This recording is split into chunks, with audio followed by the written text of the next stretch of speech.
Welcome to Cut the Ish, Real Talk Sports, where we strip away the fluff and get straight to the heart of the game.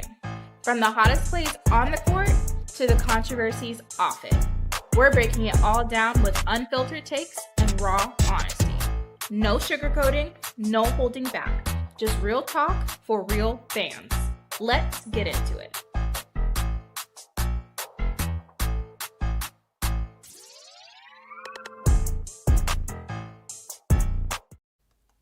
Hello, my people of YouTube. This your girl Keysha with Cut the Ish Real Talk Sports. I'm rolling with my co-host. Duval is in the building. I just got me some food, so y'all just bear with me. Hit the like button on the way in the door. We coming to you live and unfiltered. How you doing, Duval? I'm doing all right. I'm just telling my chat real quick. I almost done with it. And I can't find what I'm looking for, but I'm almost done with it. See, I'm looking for a little emoji because that's how people talk in 2026. Not emojis. Yeah, they're talking emojis. I almost found it, Keisha. I almost found it.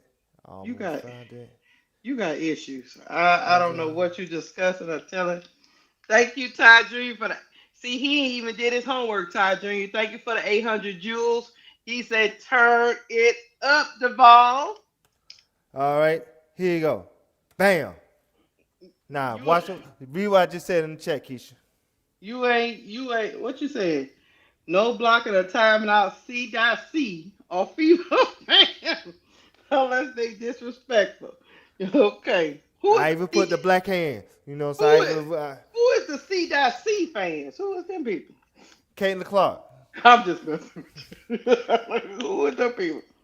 Did you ever find out what these jewels mean? No, you don't even do your job, man. I did look it up. I forgot what it mean though. But you don't even do your job, man.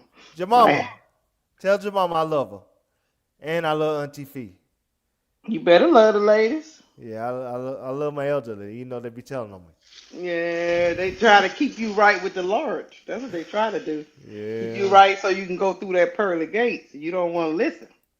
Yeah. But I'm going to listen because I'm going to be in the pearly gates while you out there cussing and acting a fool.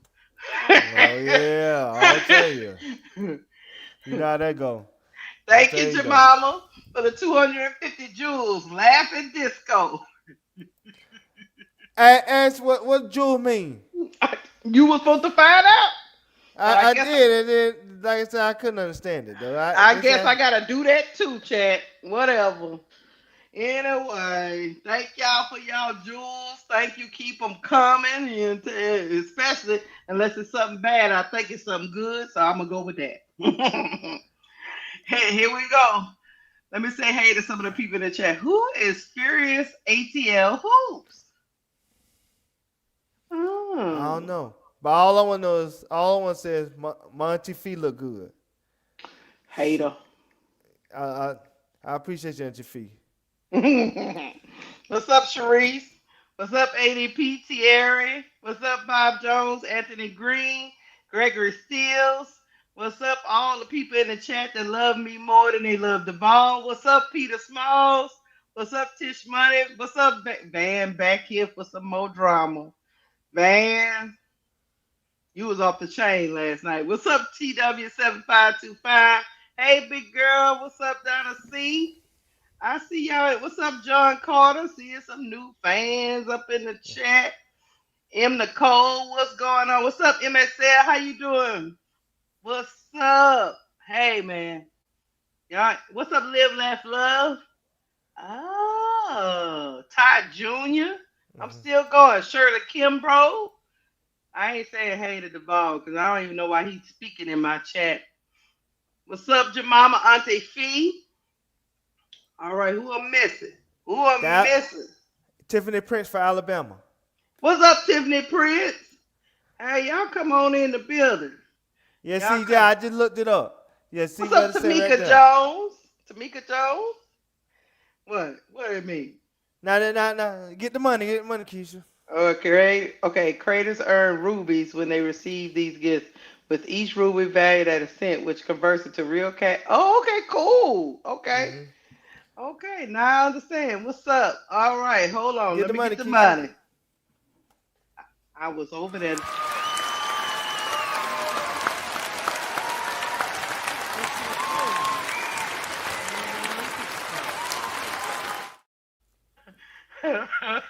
Hey, let me tell you something, Kappa. Thank you for the 1911 Yeah. super chat for my good buddy Devon. Keisha, don't touch my buddy Brad. You know how this works, Kappa. The woman always gets to get a touch of the money before y'all get it. You know how this works, Kappa. Stop that. First of all, let me say I love my brother Kappa, because like I said, we brothers in spirit, and Keisha, I'm gonna tell you like my mama used to tell me. You know what I'm saying? Your money is my money is my money. That's what she used to say. Mm-mm.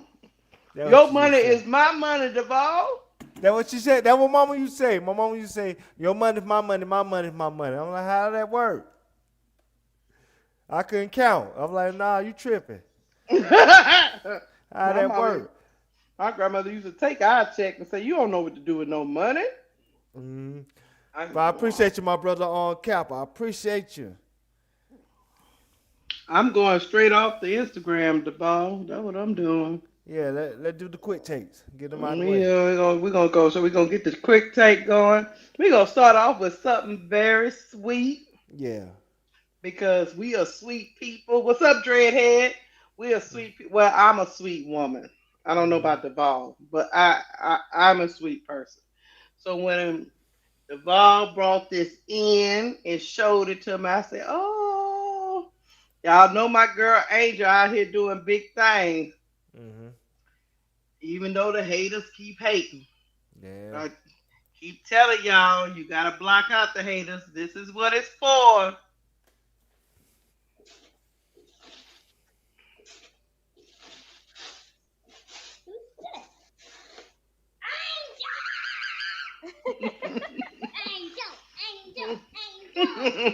Show me the dog. Flip it over, flip it around.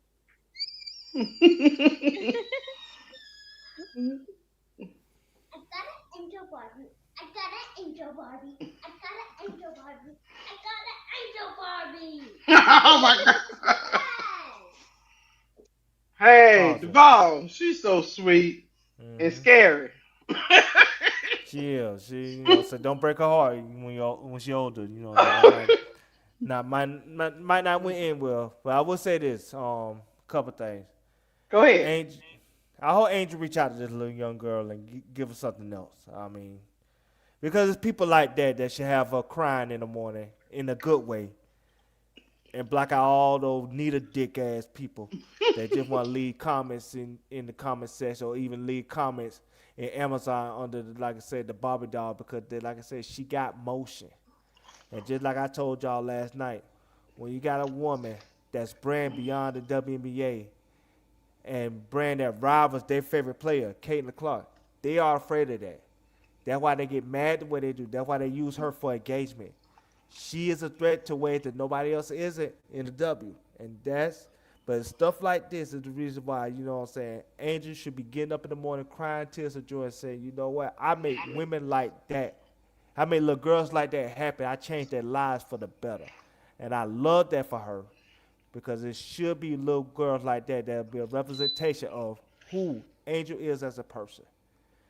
And that's why you don't get many people like this every day, where she resonates to the young women that coming up in the world that want to be her, because they know who she is as a person and they love who she is as a basketball player and personality. That's all I want to say, Keisha. If you got something to say it, and then we'll move on. It was the sweetest thing I ever seen. And representation matters. Mm-hmm. Um, if not, just so you can see others do it, it makes you believe you can do it. Mm-hmm. So, and she's a beautiful woman, deserves to have a Barbie doll. Mm-hmm. And I'm so happy for these little babies. They say this doll and already sold out on Amazon and And Martell, Mattel and somebody said Walmart. they gone. Hmm But that's like I said, it's look girls like that. If I'm Angel, that will make me smile every day. Cause you don't Yeah. get it. That's the best feeling in the world when you got somebody that excited to get a replica of you. Like Mhm. you can't pay for that. There's not enough money you could get to get that feeling that somebody loves you that much as a person. That's why I Yes. say I hope Angel reach out to her. If not her, Janine, one of them, reach out to the little girl, let her come to a game or something, meet Angel in person. It'll make that girl's life. It'll be something that she'll remember for the rest of her days. And she's so young Hmm. to see that Angel's reach goes beyond the age demographic. Yes. You know what I mean? It speaks volumes because there's a lot of basketball players out there, but these youngsters don't know who they are. You know, and Hmm. so for her to already know who Angel Reese is, it's just a sweetheart moment. Deval. Like I said, she's not just a great basketball player. She changed the culture. Hmm. And you don't She's get many of culture. those in the world. You don't No. get many of those in the world. Like I said last night, there's very few black women that reach that Angel, Serena, Venus, Jasmine Crockett, Michelle Obama level where they are beyond what they were representing in their daily lives. And speaking of Auntie Fee, I forgot to tell you, Auntie Fee, I don't know if you read my comment when I responded to you this morning. What? No, Asia did not ever go on Michelle Obama's show. It was only Angel. We all, a couple people, me and a couple other people looked it up and we responded to you. Asia never went on Michelle Obama's show. It was only Angel that ever went on Michelle Obama's show. So I wanted to let you know that Auntie Fee, I love you. Now we move on. We can move on. Thank you. Okay, I got another quick take. Yes. All right, chat. I don't know if y'all big Twitter people, but I Mm-hmm. am. I'm a Twitter person. And this Yeah. person would the Twitter handle is Brick Center, Yes. who always showing low lights of Angel. Mm-hmm. Somebody then found him. Yep. This is him, chat. Mm-hmm. Brick Muse creator, Mm-hmm. transforming NBA missteps into viral sensation, Mm-hmm. innovator in sports entertainer and digital storyteller. Mm-hmm. This is Brick Center. Yep. Go ahead. So this is the guy that's every time Angel misses a layup, he Mm-hmm. puts all these highlights together and rolls it on Twitter. Mm-hmm. Mm, mm, mm. Look at his ass, Keisha. That's what I'm doing. That Mm. motherfucker look like Okay. that look, he look like Osama bin Laden. God damn, Osama bin Laden. Look at that. He look like that Indian man off The Simpsons. You know what I'm saying? 12 out the ninth. That look at him. And you want to make her low life an angel? You need to make low life yourself. I wish your mama would have did. I wish your mama would took a Plan B and then drop a whole bottle of Louisiana hot sauce and killed you. And you know what I'm saying? You would never been born and you would never had no existence on this earth. I wish she that would have did that to you. that is very specific and violent, Devon. You Mm-hmm. need help. Sure do.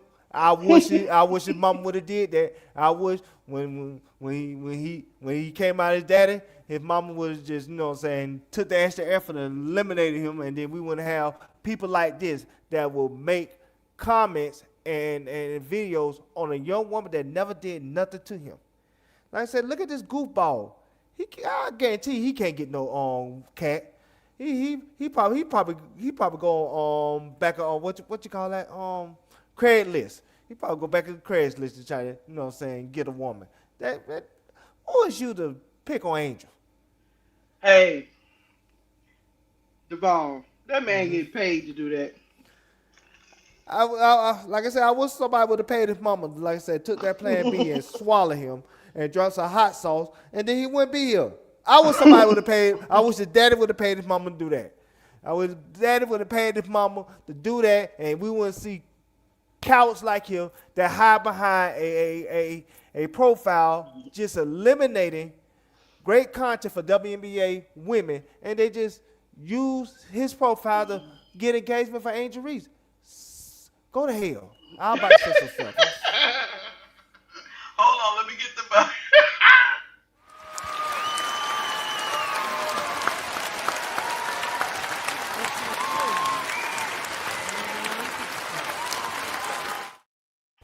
Thank you, Jasmine. Thank you, Drake Stewart, for the $5 super chat. He said Jasmine Crocker even bought an angel doll. Yeah, my mama said she ain't got no kids. All of her kids is grown and got grandkids, and she said she gonna buy her a doll she just want to support Angel. Yeah. Not only that, Lisa Ray brought a angel doll. There's a couple more celebrities they show on Twitter that they bought a angel doll. And let me say, Jamama, I apologize if you felt like I went too far. I've been trying to do my best not to do no cussing or say anything that's mean spirit. But when you got guys like him, Jamama, that just makes his Twitter profile disrespecting and being mean spirit, bullying like to Angel, I don't like people like him. I wish I could see him in person so I'd punch him in his face and he'll know how I feel. You know what I'm saying? To see his presence make my skin crawl. So I'm sorry, Jamama, I really am. But people like him is despicable. And I hate people that represent themselves that way. So I apologize, Jamama. Well, we're going to get his face up off the screen before you get triggered even more, even more than you already been triggered. It's usually some dude that don't even understand the culture. That just to him it's just a paid gig that he's doing, Duval. Yeah. He don't have no emotional attachment to it. I bet you any money. Nah, he being racist. I remember they said one time they found a Twitter post of him with LeBron in 2013 calling him a monkey and stuff. It's like he one of them. He one of them. And what I've been noticing lately, especially with these profiles, they got a lot of bots profile for like India and Turkey and all that. They just like make that making pages just troll Angel stuff like that. It's just like I say, it's weirdo behavior. Yes. And I hate that for her. And but we just gotta deal with it. We gotta deal with it. Oh yeah, see my Lisa Ray. I knew it was another one too. It was a couple more that I seen. A couple more celebrities that had it. That posted it. So nice, so sweet. Bought that thing right off the damn shelf. Mm-hmm. I can't get one. God damn it. Oh, the other one like Cheryl Swoop, she got one. She had posted hers and.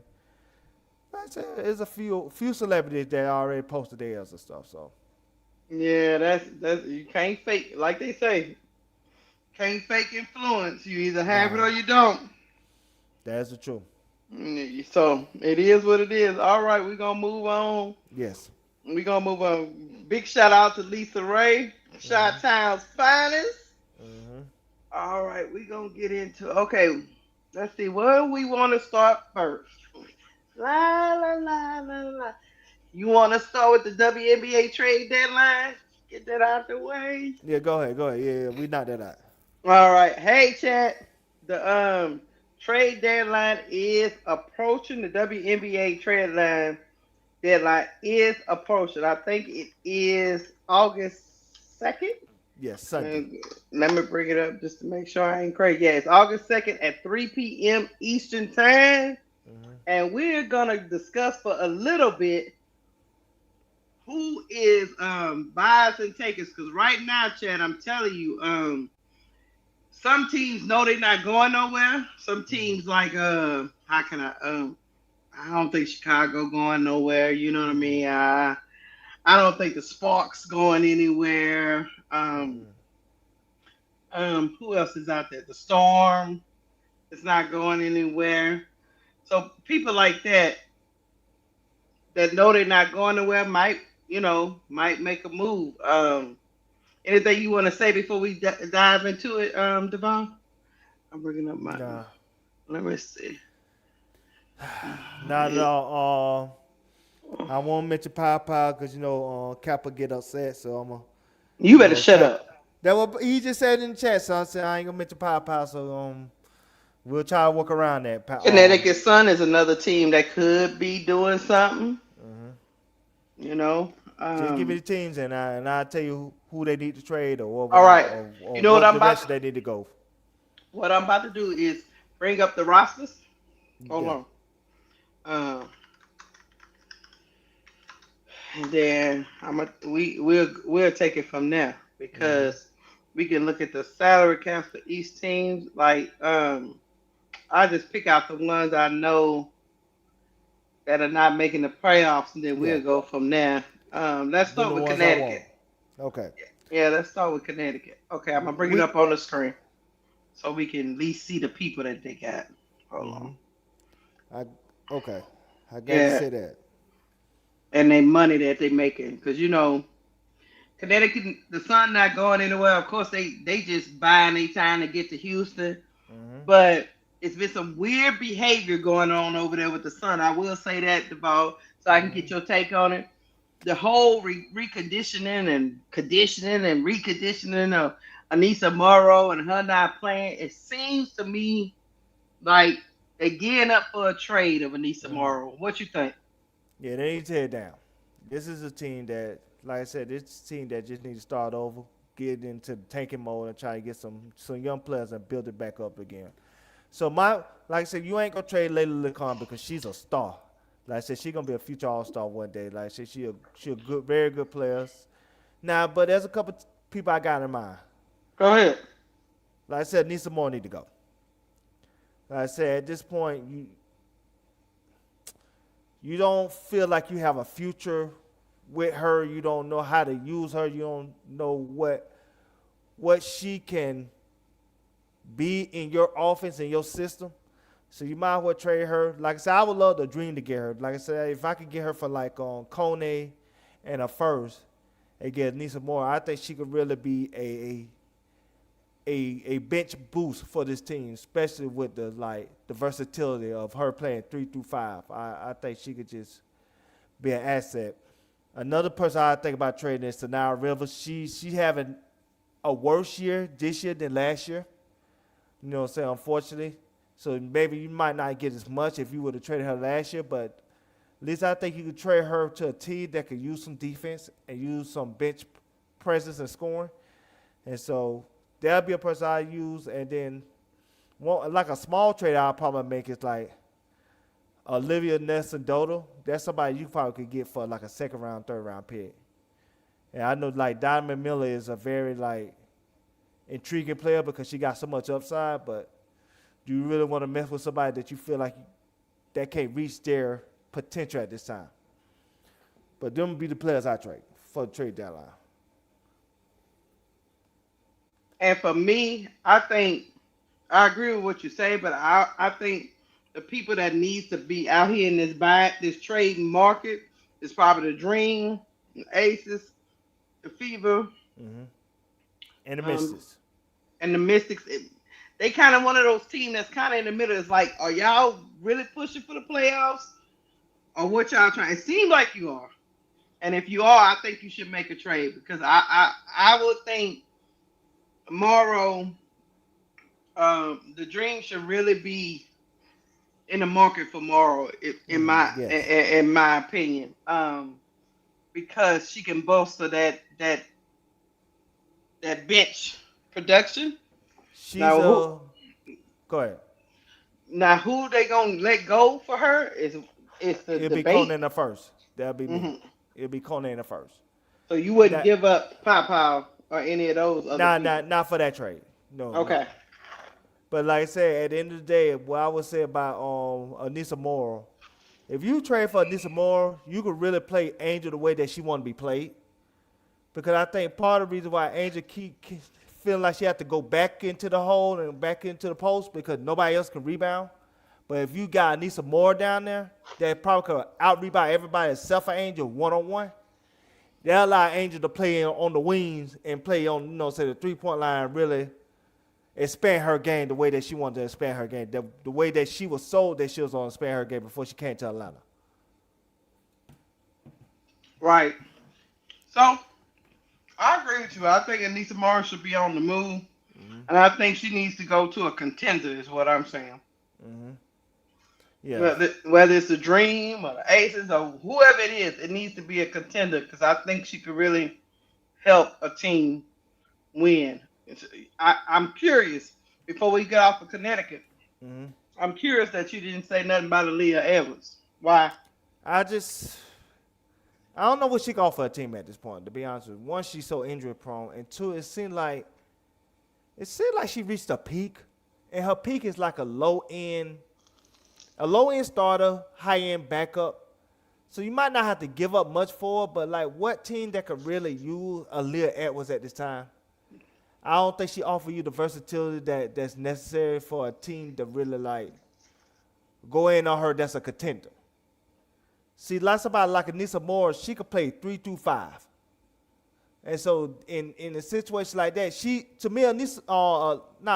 Anissa Moore, she's a better version of Nas Hillman, in my opinion. She's a better version of Nas Hillman. And I like Nas Hillman versatility as well. So imagine having two of those on the bench. Yep, I'm feeling you. But I don't think Nas could play the 3 as well as Anissa Moore. Because Anissa Moore can shoot real well, just like Nas can shoot real well, but Anissa Moore can take it off the dribble better than Nas. I got you. I agree with you. And so when people say she can't play the 5, yes, she can play the 5 in small lineup. If y'all do the depth lineup, Anissa Moore can play the 5 because she can rebound her ass off. She had that type of versatility. She just got to be used properly. That's the only thing I'm saying. I mean, I'm surprised that some of the people in the chat say that because even with the team that we cover the most, with the Atlanta Dream, Smecko puts Nas at the 5 at times. Nas at the 5 at times, and she undersized. Yeah, it depends on matchup. It depends on matchup. It is what it is. It just depends on the matchup, because we were sitting up there saying, why is Nas on Aaliyah Boston? But she was on her. Yes. Why Angel was on the bench? Yes. Like I said again, there were times Nas played the 5. I think, and I think Morrow is the type of player that he likes. He likes them versatile people. Because, sometimes he send Ryan Howard down into the fold. It just depends on what Smecko thinking that day. So, matter of fact, I tell you another game that Nas played the 5. Remember, she did in Minnesota. Yeah, she played in Minnesota. She played in Dallas. Because Minnesota don't really play with like a 5 per se. Yeah. You know what I mean? Yes. Now, you can't put Nas Hillman at the 5 when you got somebody like a Brittany Griner or even Alyssa Thomas. She did that time for Alyssa Thomas. Like, matter of fact, in the beginning of the games, when they played the Mercury, she did it with Alyssa Thomas. And then Angel had to get on her when they really want to, shut Alyssa Thomas down. But she did it with Alyssa Thomas. Like I said, they have the versatility to play 3-5, depends on what type of lineup they want to run against certain teams. I agree. I don't think we're not saying that she's a straight up 5. No, we're just saying she can spare you a couple of minutes and run with that person. That's all we're saying. In small doses. That's all. So that's all Nas do. When Brittany Griner went down last year,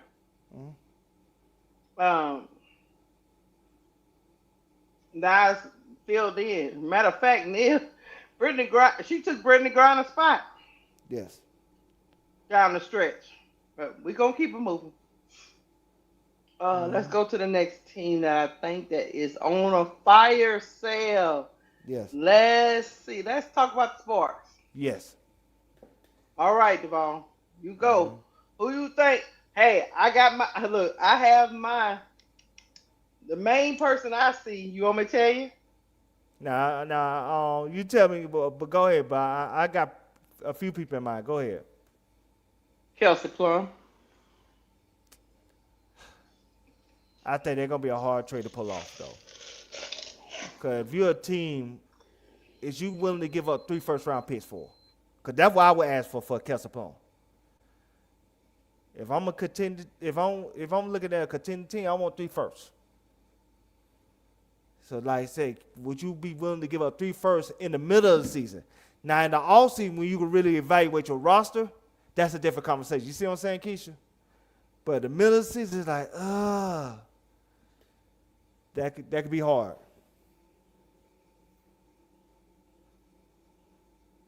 Keysha on mute. God damn. Okay. I was crunching ice. Sorry. Okay. Well, I would say this. What if I gave you some players, say like I do a trade with like the Valkyries. Oh shoot. And I give you like Salon and maybe let me think of somebody else. Salon 2 firsts will do it. Salon probably gonna win 6th man of the year. She's 14 points a game. Salon 2 firsts will do it. I can work with that. You can work with that? Yeah. But that's if the Valkyries are willing to give that up. And now if the Valkyries, if they do that trade, they could with gas. Now they really in business. Now they really be scared. Now they gonna lose some stuff on defensive end. Yeah. But now they will. She will work it out in a way where Cassie won't be too much of a liability. Right. She'll know how to maneuver that situation where it don't hurt the defense too much, but it will hurt the defense. Yeah, of course. But you just think about it. If you could, that's your bucket getter. That's your bucket getter. You can pass her along. The rest of the team is so defensively sound. That might be the best team to build around somebody like Kelsey Plum.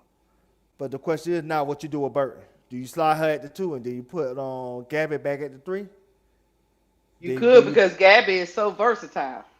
But then my question to you is, you can leave Burton at the 1 and put Kelsey Plum back in her natural position. But that's what I'm saying. Like, so what you do at the what you do with Kayla Thornton? You put her at the 4 now? She was playing it before, remember? Yeah. That year she became an all-star, she was playing undersized 4 role. That's what she was doing. And she's not playing well this year, so I might even be tempted to put her in the package instead of I didn't think about that. Cause she's not playing well this year, but she's still a good player. But it just maybe that knee injury, she's probably ain't trusting it yet. She got to really, get her mind emotionally back before she could really be herself again. But like I said, I like that trade. It just like I said, that's a hard trade to pull off in the middle of the season. But if you the Valkyries, you pull that off, man. Now you cooking with gas. You really you making noise. Cause now you got a certified bucket getter that you just get her the ball and get a bucket when when the offense get bogged down. And just another thing you probably forgot. She played for Natalie before. Yeah. With in Vegas, yeah. So Natalie is familiar with her. Natalie know what she can and can't do. She know her personality. She know how she is. So she will be comfortable with Kelsey Plum. So it won't be that figure out stage. She'll already have an idea how to use her. And think about this. The Sparks, if they trade Kelsey Plum, they can maybe get back some draft capital they lost in the trade to get her. Yes. You know what I'm saying? Because it hasn't. Bottom line, it hasn't worked out. And plus, like I said, it haven't worked. Yeah, you're right. She's been phenomenal. Yes. But it hasn't worked out. So I say you get what you can get for her right now. You're already on a rebuilding type of deal right now anyway. In my opinion, you're not gonna trade NECA after she came back and to retire with you. I mean, now the other person I was thinking about, but ain't nobody pretty gonna. I don't know if anybody gonna even want her, but Aria Atkins. That's a bad salary. $1,085,000. Do you see it on the screen? Yeah, that's a bad salary, man. You can't even put her in the flea market and get her sold. She making more than Kelsey Plum. But Kelsey Plum did that for a reason. Yeah. Remember, Kelsey Plum said she didn't want to get over that $1 million tax. True. So Now, But you said your trade because I got a couple on there no, that you go haven't ahead, do mentioned. your thing. My biggest thing was Kelsey Plum, and maybe I would like to see her on the Valkyries. I think that would be a good. But the Valkyries, I have to give up something. They have to get a spark something. But go ahead. And this is why I would say, yes, this team need to be traded. Because I ain't going to say every team that's not in the playoff going to need to be in trade mode. And I'm going to tell you the teams that won't. But this team need to be in trade mode. And I'm going to give you a pitch after I tell you the trades that I would make. Like I said, Akron's going to be a hard trade to do. But what I will trade is, the first person I'll try to trade is Ray Burrell. Because she a free agent. If you don't Yeah. trade her now, you're going to lose her. Because like I said, you don't got the money to pay her. Like that. Right. So I agree. I agree with that. I know Kappa gonna get upset, but that's the trade I'll put Popeye in. If I Ah, get that with a first, I get Ray Pereira because she is a certified bucket, and she very improved on the 3-level score that she didn't have 2 years ago or even a year ago. That'll be the trade I make for Leonard Dream. Now, the other trade I'm thinking about is Cam Brink. If okay. I'm Dallas, I might as well give up on the Lana Smith, you know what I'm saying, experiment. It's Yeah, done. for sure. It's done. Go ahead and trade her to a team that can eat that salary, and you know what I'm saying, and just say, hey, it's sunk cost. You trade Cam Brink to Dallas. Kurt Miller drafted her, so Kurt Miller is familiar with her, and I think she'll be a Lana Smith, but a younger version of her. So not only you'll get the younger version of Alana Smith, but she'll provide you upside as far as her playing ability, especially playing with the system that they have right now, which is bringing out the best in somebody like a Jessica Shepard. I got to be, hate watching Jessica Shepard. I've been I a gotta hate be watcher. fair. Yeah, I am. I hate watching, but I got to be fair. That she playing well. She doing her thing. But I think it's that system that allowed her to do her thing. And I think it could do something to Cam Brink, too. So that'll be, like I said, Ray Burrell, Cam Brink. And then, like I said, my wild card will be Hamby. Who will want her at this time? Especially a contender team. Who will want her? Would the Fever get her? Would the Fever just, throw away Monique Billings and find a team that, that will take away the rest of that salary and eat the cost? Ooh, Duval. Mm-hmm. She probably not gonna want to go there, but she would fit there. That's a great. She'll fit Caitlin. Her running the breakers, like I said, she's the best running the break big man in the league. Over Angel, over Camilla, over Nafisa. Like I said, she runs the break better than every big in the league. Every one of them. And so I would make that trade. And I would, like I said, I would try to find a way to get a team that can eat that money. Maybe it's a team like Houston. Not Houston, but Connecticut. That can eat Monique Billings' money. And like I said, you might have to throw in the future first or something. To say, hey, work with me. Mm-hmm. But it will bolster the Fever. Now, it won't help them defensively, but offensively, it will help them outscore teams. And now you in the conversation of trying to win a title if you're the Fever. And so I would make those trades because big picture, and this is why I'm going to tell you big picture when it comes to the Sparks. Why you need to do a fire sale with the Sparks. You might as well go for Juju. Juju coming out this year, tear it down, get the worst record. Hope like hell and lottery you get that number 1 pick. Because what kind of story that would be if Juju could play for the LA Sparks? Look, I think I was sitting up here thinking, hey man, if you can get Cam Brink to Dallas, I think that's the trade. and if you can get Cam Brink to Dallas, if I was the Sparks, you know who I would ask for back? Besides Alana Smith? Nah, Alon Smith need to go somewhere else. So they'll just make a separate trade for Alon Smith to go to another team. Okay. You know who I would ask for back though? Probably Maddie Secrets. No. Okay. Now I'm working with the with the mindset that Kelsey Plum is gone. Okay. Isaiah James? No, God, I said that ain't gonna be enough. I would ask for Enrique. Yeah. And she probably want to be out too. She probably want to be in that Kelsey Plum role.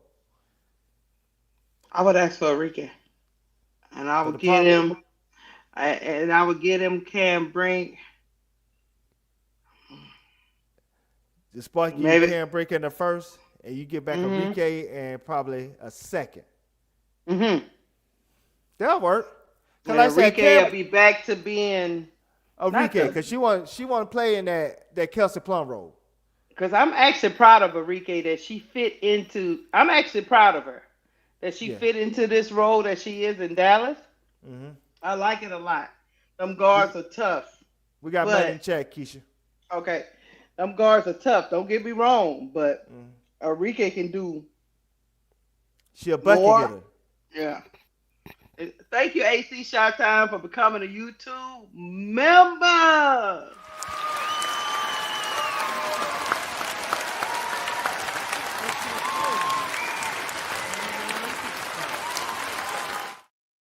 But Dallas need Cam Brink, in my opinion, in the worst way because defensively Yes. holding down the paint, Hmm. block master. They don't really need her to be like a scorer like that, but she can score. She can shoot the Shoot. three. Hmm. She can stretch the floor sometimes, Hmm. and I think she'll work really well alongside Jessica Shepard.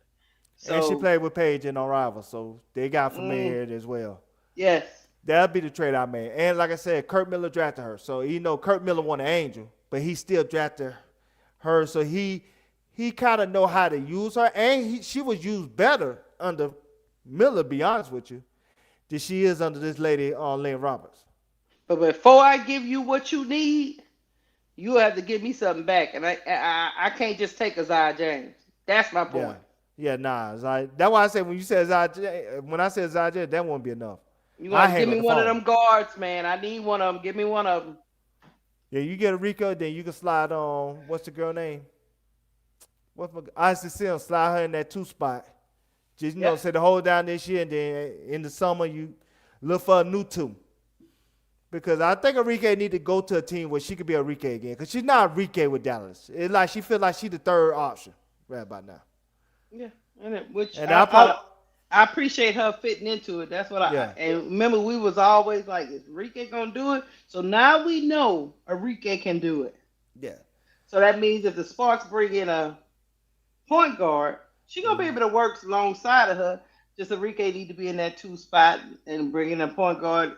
That's what I would do if I was a Sparks. Mm-hmm. Hmm. But we done with the team. Yeah, that's what I would do. But hey, I know a lot of people don't want Enrique to move. I don't want Enrique to move. Mm-hmm. I like having that firepower in Dallas, but I do acknowledge that Jessica Shepard can't do it all in the paint. She holding her own, but she can't do it all in the paint. Certain matchups she can't do it, Yeah. And Lee Yaroo is there, but he only go to Lee Yaroo when everybody's just so much bigger. He's got she's the last option for Yeah. him. But anyway, let's go. That's what I would do. But Kelsey Plum, if it was me, Devon, I Mm-hmm. would trade her Yes. and get some capital back for so I can actually build a team. All right, let's go to another team that's probably gonna be on a fire sale, but the problem is it's gonna be a quick one, Devon. The Yes. problem is they got people that I don't know if they can go. Yeah. I'm talking about Phoenix. I'm glad you said that. Phoenix is in AT. a Phoenix in a weird spot to me. They are. That's what I'm saying. Who's She in gonna a take weird them spot. salaries? It's not even just about salaries, but like even if you were to try to trade an AT, what team she would fit on that's a contending team? Not AT, do- she's a person, she's a great player, but you have to rearrange your team around her. And that's hard to do in the middle of the season. Yeah, you can't do that in the middle of the season. It'd have to be after. This is not a trade. AT is not a piece you can trade at the deadline. Nah. It can disrupt your whole team. Yeah, because she can't play a traditional back to the basket big man. That's not who she is. No. She's somebody that she's a point guard 5. And like I said, if you're a contender team, how can you rearrange your team on the fly like that? That wouldn't make any sense. It'll mess up chemistry wise. Yes, So I you'll agree. have to. It'll be an off season where you have to trade her, knowing that how you have to use her. Then you can manipulate the chessboard to really make it fit. But you cannot do that right now. No. And then Kai Copper is like, Mm. the numbers look good, but she seemed like she washed up. If that makes sense. You know what she feel like to me, Kai Copper? I think she's just in the wrong system. Could be. Or I think she feel like Jewel Lloyd. Remember Jewel Lloyd in Seattle that last year? Remember she was scoring 20 points a game, but she was shooting like 38% or something like that, 37%. And that what Kai feel like to me. Like it's like the decline is coming. I never thought Kalia Copper fit with AT. I never thought it. Yeah. I never did understand that vision. But yeah, like Phoenix in a weird spot because it's like, I mean, they had to pay her, Duval. What else was they had no gonna option. Everybody left. do? Right. That's why I said they're in a weird spot because it's like you can't trade certain players on the team because, like I said, the ramifications of trading those players, and teams ain't gonna want them based on the current information. But then at the same time, they are a trade or two away from really getting back in it. So it's like it's one of those things like, do you just trade your first round pick to get a couple of players that maybe other teams not using that you think you can utilize and get back into the playoff race? Or do you just be bad all the way and just reconfigure your team in all season? You see what I'm saying? You see where Yeah, I'm with you. they like in no man's land to me. And I don't feel the same about Kai as I felt about Jewel Lloyd. I really do believe it's a system. Okay. I just don't know. Now, don't get me wrong. She's lost a step. You are correct in some of your assumptions. She has lost a step. She is getting older. She's 31.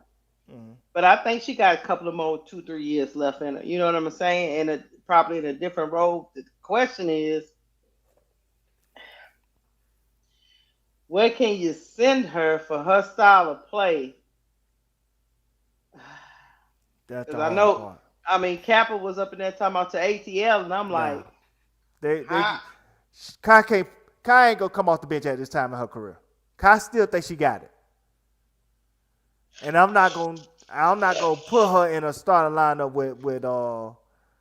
with Alicia Gray and Ryan Howard, and then you slide Angel to the 5. We ain't doing that. So that's why I ain't say Chicago. Like, and I just don't think a contender team that I can think of right now that could really use her. I mean, that might be a Valkyrie's trade, but would Natalie want her at this time if she see the slippage? And I don't think Natalie will want that. I don't think she fit the Packers. Yeah, and so that's not a team that She need a free flowing. And I don't see when you think of contender, I don't see who she could fit.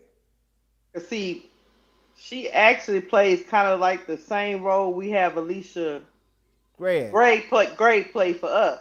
Mm-hmm. Now, like you say, it was great to have that off the bench, but she's not gonna do that. She's not gonna do it now. The only person that could probably talk her into it is your girl, because the only card to play is this. Kind of like LeBron in the NBA. You're 31. Do you want another title? Do you just want your only title to be with Chicago? But I think in her mind she feel like she still got some more left. Oh, I get it. And I don't think she'll take a trade like that. That's the only issue. I don't know. It depends on what you want. Because you said that about Jewel Lloyd, and Jewel Lloyd wanted to do it because she wanted to. Because when it's all said and done, all these washed up years, when you look at Jewel Lloyd's resume, She's gonna be a 3, maybe 4-time champion before it's done. I think I got a team for Kai. They got the salary cap, and they make a slight adjustment. They can pull it off, and it'll make them a title contender. Hmm. Wherever you send her to Washington, and put Citron back at the 2. I can't. You know why? If you got certified bucket getter that, not say they don't have, but that I think she would fit that system better than all the other teams I'm thinking of as playoff team. But I think that Washington spot, that's the only spot I can see. If you squint your eye, you could probably make it work. But go ahead and tell me why you can't do it. I don't think I can do because they so all over the place with their youth movement. If I was Kai, I wouldn't want to be a part of it. But another team that comes into my focus, I'm gonna tell you, if that she could probably start. And I know we don't, we got the side eye on her right now, but what about the tempo? It could work, but do they feel like they could get back in? That's the question. Like, we don't get to the tempo. Because you see what I'm saying? Like, it worked, but like I said again, do they feel like they could get back in it? I don't know when Brittany Sykes coming back, but Marina Mabry doing this by herself. And she can play, and Kai could play the 3. Yes. Yeah. And whenever they get Kiki Rice back, and Kiki Rice coming back this week. I think she come back next game. She already practicing. Kiki Rice, Marina Mabry, Kai, whenever Baby Sabler get back right, that team will work. It'll work. Yeah, where she can go and be her, and she'll be a starter. But the question would be is, do the tempo think they could get back in it? I don't know. Where are they in the standings right now? I think they like 10th or something like that. Yeah, it's somewhere around. 10th or 9th, one of those 2. Yeah, because they right now, they 10th. Yeah. And guess what? They only 4 games back from the 8th spot. So that's the question. Like, do Sandy think she can get back in it? Now, if you do the Mystics, which I'm not completely out on the Mystics, the problem is, okay, well, what you do with all the rest of them people on that roster?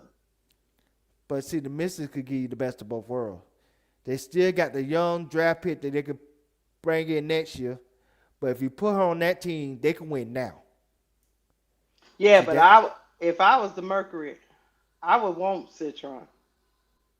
I wouldn't give up Kai. I wouldn't give up Kai for who else on that team. I tell them to go to hell. You see what I'm saying? Like, who else on that team? You think I'll let Kai go for nothing? I asked for Melbourne and one of them first, not the Chicago Sky first because they're gonna be bad. But I give up my Washington first, and probably give up what's the girl name? Auster. Probably give up Auster, and I might low key think about give up Betts. Allow her to play in a system where she can have some minutes to play, and I think AT will be good with her.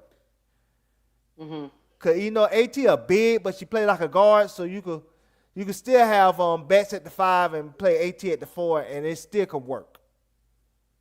Oh yeah, it's just that AT don't like playing with bigs like that. Yeah, but she played with Bree Jones. She did. In that Connecticut Sun system, she did. Yeah, she played with Bree Jones. So like I said, that I would do Betts. And like I said, and probably Armour. Yeah, because Avon need a fresh start. Because like I said, it's not working. It's not working over not in DC. It's just it's not working. It might be the system, but right now it's not working, man. And they got all the cap space. Look at all that. They got close to $1 million cap space. Man, they can make it work. But I think Kai, she might be on the move at the trade deadline. She might not be, but the Phoenix Mercury ain't going nowhere fast. Fast. So I don't know. But their roster construction is in no man's land. It's so bad that Yeah. whoever put this shit together, but they one of them teams that waited too long in free agency. It's just like, Yeah. what was y'all waiting on? But they have no Okay, choice. let's see who else is around here. Okay, Chicago. That's mess around with them. Oh yeah, they gotta go on fire sale. And I'm gonna tell you why. Uh-huh. They gotta go on the fire sale because they gotta go on fire sale for a couple of reasons. For the old movement and the youth movement. I'm gonna tell you why, right? 3 people gonna need a contract by next year. Because you can't call all 3. So you can't call Rakia, Sydney, and Camilla. So one, if not 2 of them, got to go. You can't call all 3. And is that correct? They -7 in cap space? Well, they claim you don't have to call anybody because it's their final contract or their contract. So they just have to play out their contract. They don't have to call. You don't think they don't call any of them? No, they can wait till the 5th year. They can wait till 2027 season is over with. And they core? They could after that. Yeah, because they have to play out their final season of their rookie contract. Their rookie contract was for 4 years, remember? Yeah, but their 4th year will be next year. Correct. And they under contract for that. That's what I'm saying. Sidney Chandler contract be ending next year. Ricky Jackson contract be ending next Oh, you year. talking about corner for 2028? Yes. Oh, okay. So that's what I'm saying. If you can't call all 3, so you gonna have to make a decision on 2 of them. 2 aren't gonna have to go. I already think they already got some people about to go. We already know Skylar out the door. Skylar's out the door. We know she out the door. There's another person too. Dejanay's out the door as well. That's another. You ain't gonna be able to trade Azray. Nobody ain't gonna want that. That's another person. Go ahead, make the call. Natasha Cloud. But she on the 1-year deal. Mm-hmm. So, but you might can use her to get something. yeah, maybe you get a second or something. I don't know. Mm-hmm. I mean, she could be used on the contender team. Don't get me wrong. Right, somebody that's trying to make a push. Yeah. Mm-hmm. I mean, I'm gonna be honest with you. The Dream could use them. Mm-hmm. Give up a second and maybe a little nine, just a throwaway salary, and see if that works. So I mean, she got value. Just like I said, she at the end of her contract. Maybe what I'm saying, some team might be like, do I really want that? Do I really not? But like I said, the 2, like one of the two out of those 3 people I just named have to go. Rakia, Sydney, or Camilla. And I think 2 that gonna have to go right now is not Rakia, but Sydney and Camilla. You know another person they might get rid of before you go deep into that? Mm-hmm.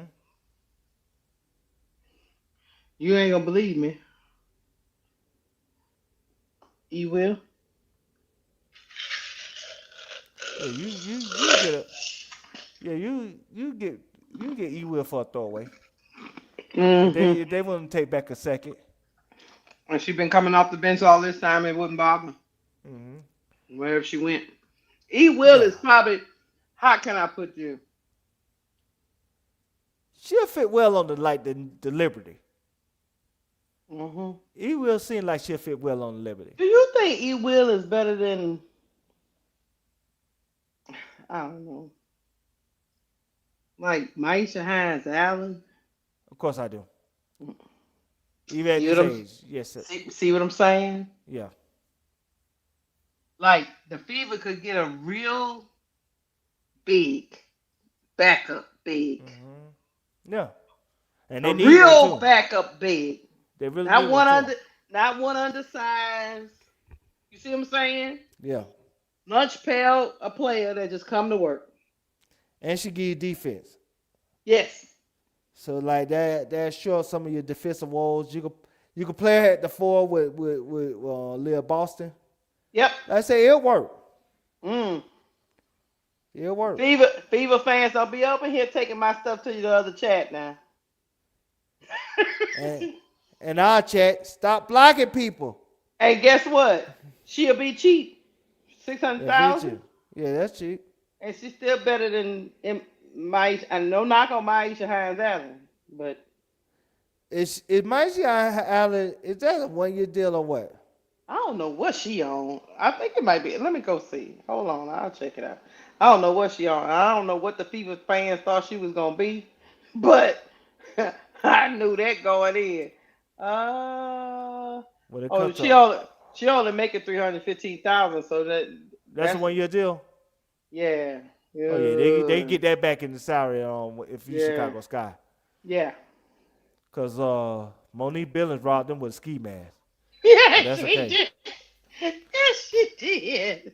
Yeah, she robbed them with a ski mask on. Shut up, you know good. I done hit the breaker box. Keep talking. So you just robbed them with a ski bag. She said, well, what she getting, like 850? I Something think like 900. that. Yeah, she robbed them with a ski mask. She robbed them people broad daylight. yeah. She robbed them That- people broad daylight and was smiling when she did it too. Yes, robbed them. Robbed the blind, Ponzi schemed them. Had they them all fault. excited at the beginning of the season too. I remember that they were doing live after live. Yeah, we got Monique Billings. They see her play with Caitlin in that qualifier, thought they had something. I was like, oh, okay. I didn't know Mo was. I like Mo, but I didn't know she was. You know what I mean? Mhm. Like the way they was talking. But I said, okay. Damn. Let's go back to Scott salary. So Okay, go ahead. now let me see. Like I say, they're gonna have to trade 2 out of 3. Okay. Like I say, the 2 they're gonna have to trade is Sydney Taylor and Camilla. I can't say Raquel because, like I said, Raquel coming off an injury, so I don't know if teams gonna trust that need till they see her back on the court. True. But you get a first for Camilla, and you probably could get a first plus for Sydney Taylor. Because what Sydney Taylor showed us, she is a bucket. They ain't letting Sydney Taylor go. They're gonna have to let 2 out of 3 of them go. Because they ain't gonna be able to sign. They ain't gonna be able to sign. They be able to core 1, and the other 2 might not even want to sign back. Matter of fact, dang. Let me go to my Instagram real quick. Cause there's a speaking of Sydney Taylor, there's something I want to show the artists I remember. She gonna have to run out there and join witness protection plan to get out of there. But yeah, she is a bucket. She is a bucket. But like Camilla, now that's a trade where I make to like the Tempo or like the Portland Fire. Yeah. A rebuilding team that could really kind of use her as a piece that they could get with another piece in the draft. They could like say that those 2 type of teams could really be in a Camilla sweepstakes. You know what I'm saying? That's the type of team that I believe that could use a Camilla. I would say Dallas could use Camilla too. Mm-hmm. Like I said, but I don't know if Dallas fit. I don't know if Dallas fit. I don't know if Camilla fit Dallas style of play. I prefer Brink, but Yeah, that's what I'm saying. So that's why I say I don't think, because I think Dallas would want somebody that can shoot and not clog the lane. mm-hmm. So that's why I said Toronto, and I think the Toronto and the Fire would be 2 teams that I'd be like, okay, you get Camilla and then you get a piece in the draft, you might have something. You think Chicago gonna trade Camilla? I don't think they gonna trade Camilla. I think they need to trade Camilla. Mm. Cause I think Chicago Sky did what Chicago Sky did, and this is where Chicago Sky messed up. They made so many bad decisions. Not only you don't have a present, you don't have a future. Mm-hmm. you destroyed your future by getting rid of Angel Reese. You destroy your future by not being patient and hoping that Angel Reese fall to the 8 spot. Even though there was rumor that what's the team? The Vegas Aces on trading that 7 spot to get Angel in that draft. But you should have just hoped that she fell to the 8 spot. Then you would have still had your Olivia Miles draft pick, which could have been. Now you have Angel Olivia Miles. Now you cooking with gas. You would have, and then if you would discover Sydney Taylor like you did, you would have had a team. You see what I'm saying? But because of the assistant GM Vandersloot and Jeff P, who is a dumbass, excuse my language, they destroyed the present and the future. He allowed Vandersloot to Ponzi scheme him to trade that number 3 pick for Ari Atkins. That could have been your Sonny Tintron. Not the Ponzi scheme. Ponzi schemed them. Yeah. And if Jeff P would have been smart, I think he could have pulled this off. Olivia Mouth would have been the Chicago Sky last year. I'm going to tell you why. If he would have took that 10th pick and that 3rd pick and told Seattle to drop back 1 spot, and they would have had the 2nd pick, she would have came out. And she would have been on the Sky. They didn't think Olivia Miles was better than Vandersloot, though. No, Vandersloot is a dumbass GM, and they allow Vandersloot, you know what I'm saying, to help them make decisions that put this team in a spot now. Like I said, they don't have no presence. They don't have That's what I'm telling you. They didn't believe Olivia Miles was better than Vandersloot. And then they both need to go to therapy. That's Mike Alton needed to go to therapy. And Jeff P need to go to therapy. They was trying to put Vandersloot back in a position like Chelsea Gray. And that's why they messed up their present and their future. So no Citron, no Angel, no Olivia Miles, no Marina Mabry. Now you don't got no 2027 low first-round pick because you gave that to Washington for a pick swap.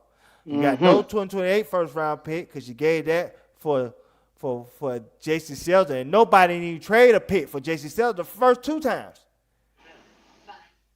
Think about that, Keysha. When she got traded for Dallas, when she got traded for Connecticut, they didn't even have to give up a pick. They gave up a player that nobody wanted. And if you try to trade her now, what's the value?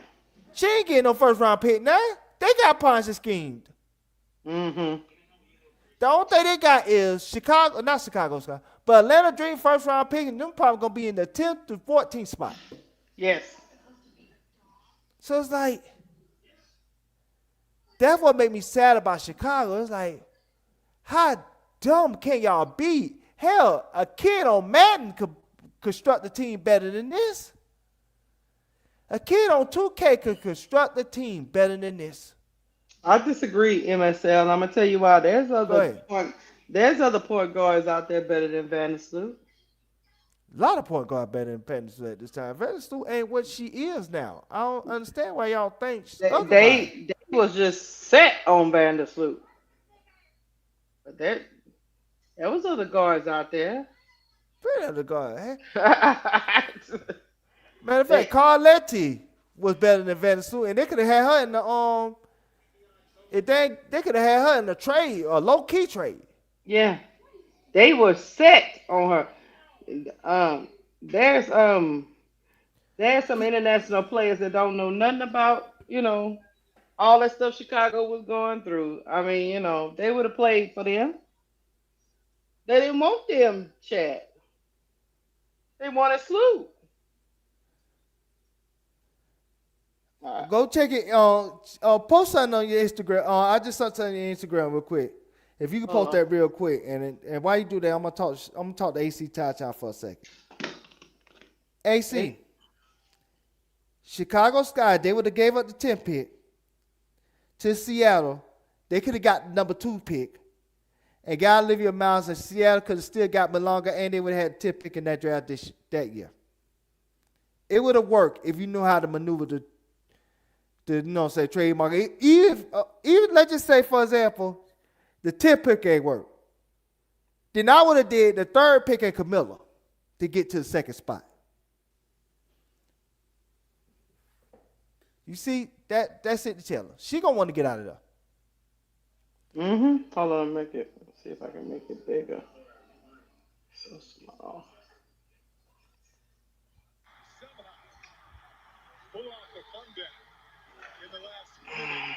You know who she remind me of? Who?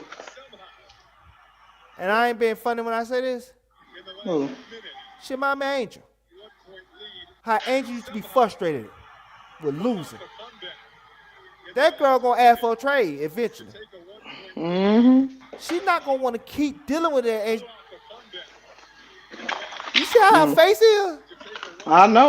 That's a face of, man, I'm sick of losing. Yeah, she better get used to it. I think she gonna ass out. Watch. Cause until they get rid of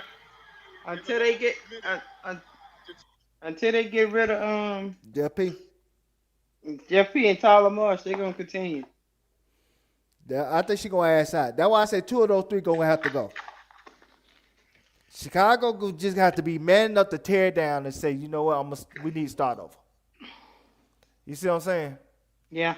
But they don't want to start over because Jeff P. pride won't allow him to start over. No, he said they always contending. So. Because he allowed himself to convince himself that they in win now mode, but they made so many bad decisions they cannot win now. Nope. I agree with you, brother. You gotta understand, every year he's contended. That's what he say. And every year he made dumbass trades that put this team back. Now I said they don't have no hope for 2028 or 2027 draft. No. Where is the hope? So is he trying to convince himself of his lying eyes? There's no hope with this team. Well, he trying to convince himself that the moves he made gonna lead him to some type of championship. Well, he bet on Sloot. That's what he did. He bet on the wrong horse. He bet on her, and it's not paying out. And because of this year, what free agent is gonna want to come there now? Cause it's one thing how you did Angel, and you can blame Angel and say she was a malcontent. But what you gonna say about Skylar Diggins this year? Skylar Diggins and Sydney Taylor should. I say this till I'm blue in the face. Skylar Diggins and Sydney Taylor should have started out the season. To see to see where that duo could go. Imagine Sydney Taylor and Rickea Jackson would have played those first 4 games together. I know. She could have put Rickea back at the 3 and had Sydney at the 2. And then had Skylar at the 1. And like I said, they probably would have been probably 3-1 or 4-0. They were 3-1 before Rickea got hurt, and then they went on a loser slide. That's why I said this team here. She wouldn't have had to do. Not saying that she wouldn't have got hurt, but she wouldn't have had to do the bulk of the scoring like she had to. Because she'd have had a running mate along with Skylar. That get the buckets. Yeah. And I would have never. But see, what they did was they went with J.C. Sheldon starting. Stupidity. And they played her alongside Skylar. And then they had Neekins come first off the bench. So it's just they was trying to put something in the pecking order. I don't know what pecking order they was trying to do, but either way it went. It backfired on them. But if it was me, if it's up to me, because I'm gonna get off the sky, I probably would. I would trade Skylar. I wouldn't continue with that. You get nothing out of that deal. It's over with. Let it go, Chicago. Let it go. And I'll trade Dejanay. You're not getting nothing out of that, and I would trade Dejanay. Yeah, because you're not gonna get nothing out of that either. You actually signed her to sit on the bench. So. But she said she'll be well by August. So after the World Cup, she'll be playing condition. So that's a team like if you're the Dream, give us a second for DJ. They ain't gonna want much for DJ. They just gonna want that salary off the books. If it was up to me, let me tell you, personally, the veterans, all of them, show only assets. Yeah. Skylar, Dejanay, E. Will, Cloud, I'll be shopping them. Yeah. But that's me as a GM. I have to shop 2 out of those 3 young players.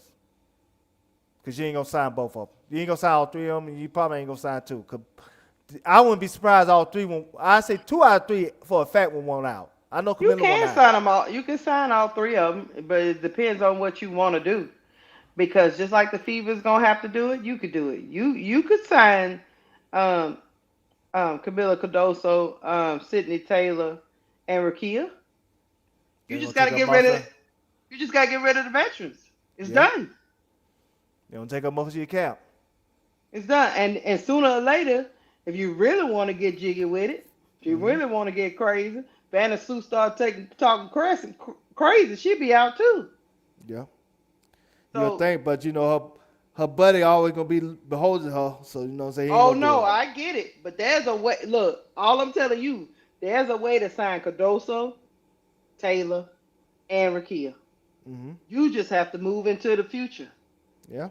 And move on, and you could probably get some draft capital back for those for those veterans. Some of them are still. Skylar can still play. I'm gonna make one quick trade for Skylar, cause we need to get out there to go to a couple more teams. Cause like I said, we try to cut this short. Cause we gonna have to even cut the what the Dream gonna be in the future. We'll just go straight to that Caitlyn story and just end the show with that. But okay. If I'm Skylar, I get traded to Washington. The Armour experiment ain't working no more. Get you a veteran point guard. I like Skylar going to Washington. I like that. That will say get you a veteran point guard that can play with that team, that can get you a scoring option. See what you got when it comes to the playoff contention. You can keep her for next year, get you Hannah Hidalgo with that Chicago pick.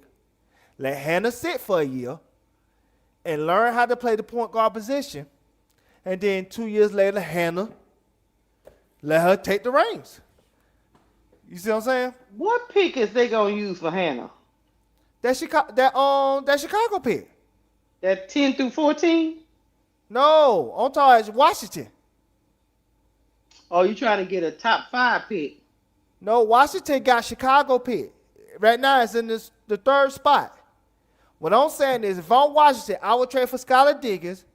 I would draft Hannah Hidalgo next year and have her sit behind Skylar Diggins on Washington. And then 2 years from now, have Hannah Hidalgo take over the reins. That's what I would do. I don't know. And if you Chicago, you'll get one of Washington. I say, yeah, if you Chicago, you'll get that side of the book. I feel like they're going to have Hannah Hidalgo go to a team where she can start immediately and capitalize on that hype. I feel like that. But if she want to really maximize her potential and learn how to play the point guard position, if you put her behind a Skylar Diggins for a year, she will really learn how to play the position. I feel like she wants to learn on the fly. I feel like she wants to be a face, one of the faces of the W, and I feel like a team like Seattle will be better for her. Where she can go do her thing and learn without sitting behind Skylar Diggins telling us she ain't. Because I feel like they're going to want to keep that momentum of her popularity going. I just feel like that. I mean, I understand that. But I think if you sit behind Washington and say if she come out the gate swinging, then you could trade Skylar at Washington and you eat most of the salary, and then, you know what I'm saying, that'll be an ideal trade for, you know, say Skylar for next year, because she'll be the last year of her deal, and you eating up most of the salary, so that trade, that Skylar Diggins trade will be more favorable to a team that will acquire her. I get you. No, And then that's the other thing is, I mean, because I watch her a lot. Yeah. Uh, I don't know if she really a point guard. she's not a traditional point guard like Chris Paul. But what she can be a Russell Westbrook. Somebody that's not a point guard per se, but can maneuver just enough to get something out of that position as far as the assists and stuff that, say that she can learn, but she might not have a natural feel for the position, but she can pull it off, if that makes sense. I think she do better in Seattle, and I'm gonna tell you why. Washington and they short guards have not been. It's not been good, man. Roy Nah. Harmon been over there for about 10 years, and I ain't seen her play not one triple. Mm. And she was good at Texas, and they ain't playing her. And Georgia Amore looked like a shell of her goddamn self. I think it's that knee injury though, which And Amos. and then they have somebody. They had somebody kind of in that irky jerk type way in Brittany Sykes. They didn't want her. I don't know. Yep. I don't know what Sidney Johnson over there doing. To be honest with you, Yeah. I don't know what type. I take that back. I think he wants a traditional point guard, and I think that's what he thought he had in Georgia Amore. That's why he keep pressing that experiment. That's why he waited on her. He don't want the ones that are the combo guards. Yeah. And that's what she is. Hannah Dogger. She a combo guard. And that's what Westbrook is. But that's why I said she could be a Westbrook. She can't be a Chris Paul. That's what Skylar is. Skylar's Chris Paul. So yeah, I'm agreeing with Skylar going there, but Hannah's game is not Skylar's game. So I don't know about that. Gotcha. Yeah, Hannah her dogger needs to be able to create and pass. So Seattle be a more of a better fit. These running around because they don't know what they doing over there. They just Yeah, Seattle. they But they just let them play. They just let them play over there. And maybe it make that coach look better than what she was, what she is. 'Cause the jury's still out on her. So I don't Gotcha. Yeah. But we gonna move on, Chad. That's our trade talks. Cause we gotta get to some other. I ain't even expect us to be talking about this long. See, I told Duval to stop that mess. But anyway, y'all, hit the like button. We're gonna talk real briefly about what do we expect of the Atlanta. What's our expectations for the Atlanta Dream in the second half of the season? Okay. I expect. Now I simply go back to the bench. I expect, Bree Jones to fit well with Angel. She could be like Angel Camilla. She's a good passer. She can run the floor. Like I said, she's better defensively. Than like a Camilla woman not, but she can. Bree Jones can go through some things, and she still got a little bit of juice left in her system. Right. And so I expect the Atlanta Dream to make that run in the second half when it comes to the schedule and everything else. I think they're going to be a way better second half team than they were the first half team. Okay. And Angel will be back in her natural position. Okay. And so that's what I expect for the Dream. I expect them to be, they're at the 6th seed now. So by the time the playoffs get around, I expect them to be in the third spot. Do you expect them to make a trade? I would hope so. Because as of right now, you're not beating Minnesota. And I think Minnesota need to be the benchmark of what a team needs to do to compete with them. Because like I said again, they got feedback is over for the league. They got it back. It's over for the league. That's why if you Chicago, if you're the Dream, you go make a trade for Anissa Moore. You go sniff around and see if you get Baby Ray Burrell. You know what I'm saying? I would say Skylar Diggins for the Dream, but I don't know if she'll want to come off the bench for the Dream. And you might, so you might not want to deal with an unhappy Skylar Diggins. So But you I'll could sniff get you around could with get like Cloud. y'all about to say I'll sniff around with Cloud. Mhm. See what you get with that. She give you energy. But before I get a Cloud, I'll have her talk to Angel and make sure they okay. Cause you know with what's it called? Isabel Harrison in that situation, and then what she said on threads, Mhm. make sure they say they good. So I sniff around Cloud. I sniff around, like I say, Baby Ray. I don't think if you Seattle, you shouldn't want to make a trade because, like I said again, you want to go with the youth movement. If you're Portland, you don't want to make a trade because you want to deal with the youth movement. You want to see what you got. Again, if you're what's your team name? Toronto, you might think you still in it. You might think you're a trade away for being in it. You see what I'm saying? Mhm. You Mhm. might feel like the only reason why you out of the A spot because Brittany Sykes went down. So Mm. if you get Sykes at another player, you might feel like, hey, I can get back into that 8, 7, 6 spot. You see what I'm saying? Right. Right. And so that, like I said again, it's you don't have to make a trade if you think you compete with Minnesota. You can't just stay status quo if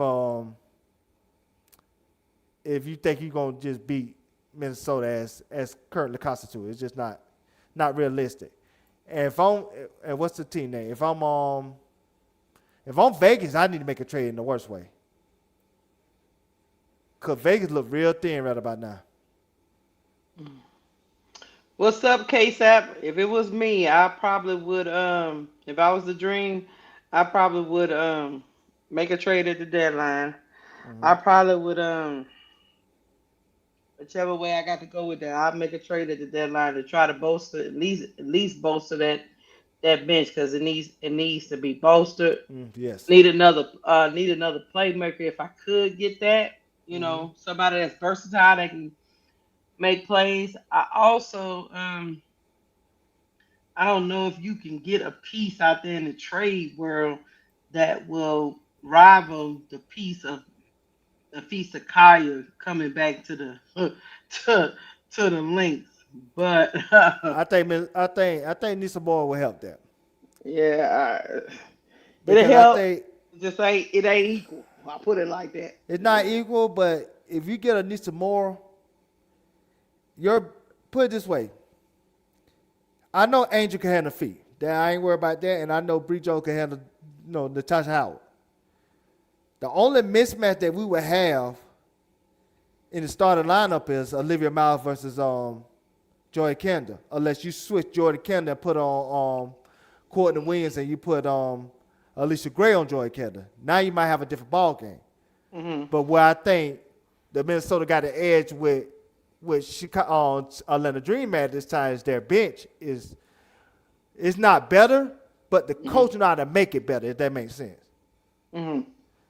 And so if you get Anissa Moore on your bench along with Pow Pow, if they start to use her eventually, and Nas Hillman, now you got something. Now you really you could make a run on the bench even if your starters ain't playing well in some of those games. If I'm making sense. Yeah, you make the sense. Me personally, like I said, you gave some good people. I like Elisa Moore, and I'm Elisa Moore. I like Ray Burrell. You need somebody that's gonna give you some production off that bench. Once Nas go back to the bench, which is cool, she's gonna go back to the bench. I need somebody else to come with her. You know what I mean? Well as helping her. Now, if you pair Nas, Anissa Morrow, and Pow Pow together, it might work out. I don't know. You know what I mean? Because Pow Pow, I don't have nothing to look at for this season. You know what I mean with her. So you might could leave Nas at the 4 and put Mm-hmm. Nisa Morrow at the 3. I'm talking about coming off the bench, Yes. and then have Barlace at the 2 and have Yes.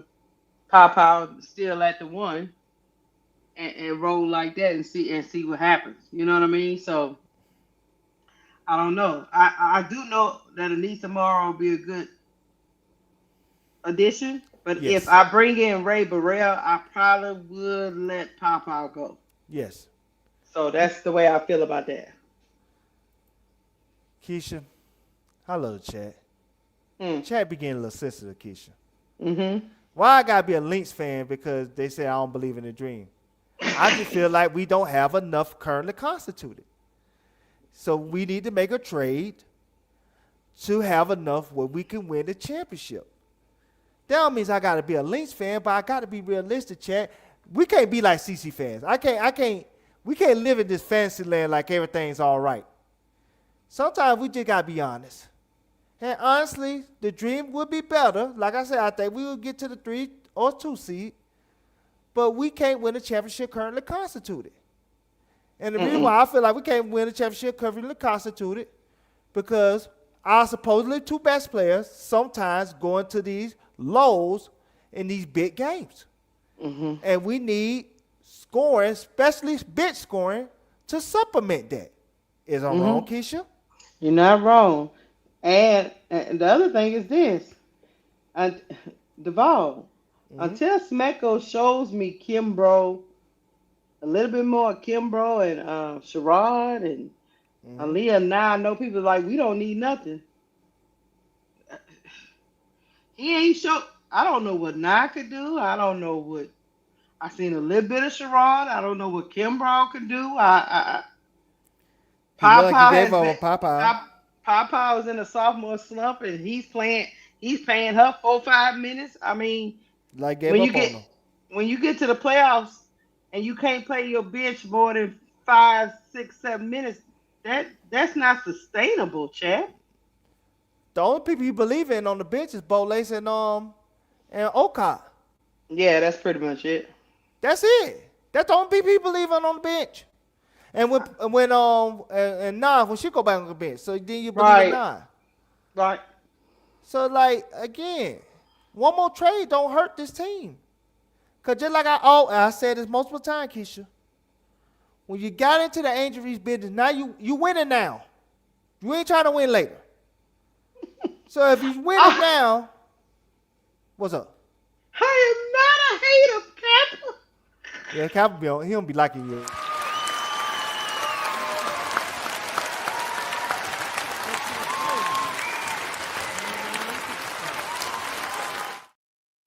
Thank you, Kappa, for the $5 super chat. Keysha, you a darn hater. Get on power. All I'm telling you is she might be in a sophomore slump. I don't know what she is. But we need some production, Kappa. I would say this, Kappa. Can we agree on that? Cause Kappa, my boy, I love Kappa. Me and Kappa, we like Step Brothers. You know, movie Step Brothers. We like Step Brothers. Okay. But I'm gonna say this, Kappa. We gotta be honest and realistic when I say this, right? When it comes to Pow. For whatever reason, he gave up on her, and that's clear. He gave up on her for whatever reason. If he ain't seeing something that he seen last year that haven't converted to this year, but he has given up on her. So unless you finna get rid of Smecko right now, you got to work with what he feel like gonna be best for the team. And if that means you got to use her to get something else, then hey, you have to just trust his judgment. Because when he come up short, we're going to hold him accountable. We as the Step Brothers, Kappa. Don't do that, Kappa. Don't do that, Kappa. We are the Step Brothers. We are the Step Brothers. Work with me, Kappa. Yeah. I mean, they say she out again they say Papa out again this game coming up. So I don't know, man. And so, but we have to be honest to say, okay. Chicago do have a good. Now that's true. AL 504. They do have a good bench. Yes. So it's just like I said, we have to be honest to say that he giving up on her. If he giving up on her, you might well get him somebody that he likes, because at the end of the day, just like I said, if they come up short, he's going to get the ass. He's going to get the blame. Is that correct, Keysha? He is. We're not blaming the play. We're not gonna blame Howard. We're not gonna blame Alicia Gray. Only South Carolina and Fever and CC fans gonna blame Angel. So majority of us And probably inside the organization going to blame the coach before they blame the players. Well, let's go through this right quick before we get off this topic. How about this? Yeah. They got the Wings coming up. Win, right? We thinking of win, but we never know. You got the Storm coming up. Aces, Mercury, Mystics, Tempo, the Sun, Fever, Aces again, Sparks, Phoenix, Sparks again, Fire. We got whooped by the Fire, but anyway. The Lynx, the Sun, the Sky, who always play us hard, and then we finished the season 2 games against the Liberty. And what do you think we have to go? What are we right now? We 16-10. And we got how many games left, Devon? What they play, 44? 44 games, yes. So they 16-10. So 26 minus 44. Yeah. We got 18 games left. And we need to at least be in the I don't know, what seed do you want us to be? 32nd. Because I don't think we're going to get the first seed. It's Minnesota for the run away with that. Yeah. So that means to get there, to at least get the 3rd or 2nd, we gotta go on a run to knock out either the Aces or the Valkyries. To match the record that we had last year, we got to go probably 12-4. Yeah. Now I say 14-4. I mean 14-4. 14-4. Yes. Just to be 30-10. That means we can only drop about 4 of them games going down the stretch. It's tough, man. That's why I said they don't have to make a trade. They're gonna have to do something to bolster that bench. Because you can't lean on and put your faith in Nas, Okot, and Bolace to be the only people that gave you bitch production. You need more than that.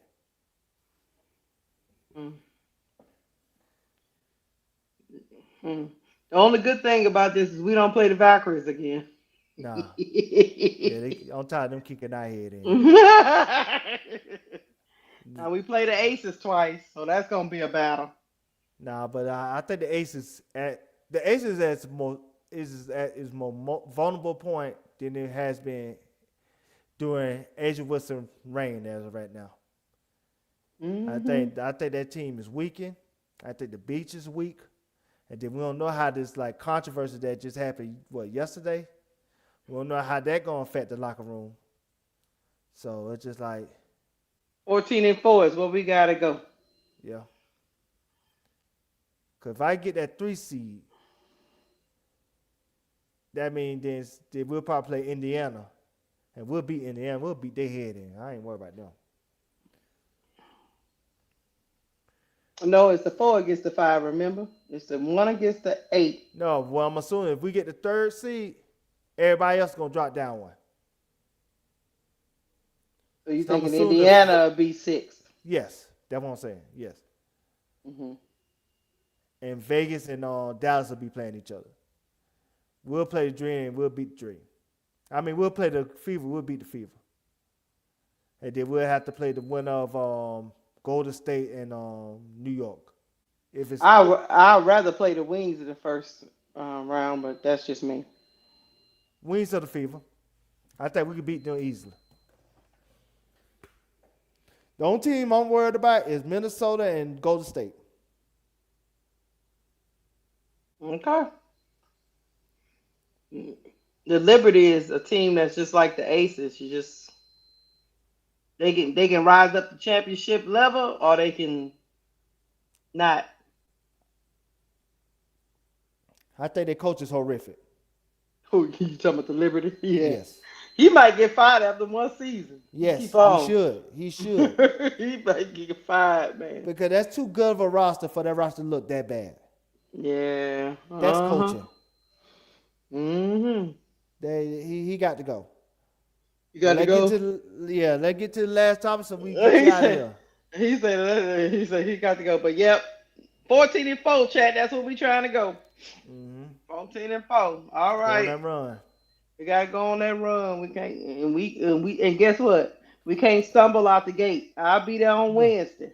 Can't stumble out the gate. It Mm. starts 9. So whatever going on, whatever drinking IVs they need after messing around with them stud buds, they better get it together, bro. Duval. You They better better get start it calling me together. bro Claude. You I gotta be start ju- doing that.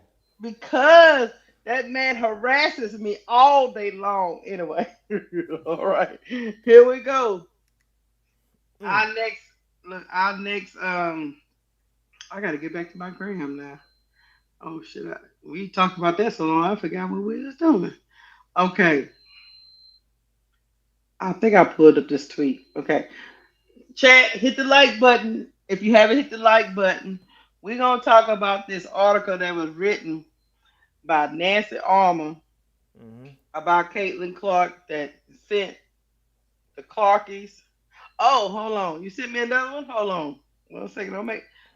Don't threaten me with a good time. Oh, Hold okay. on. Right.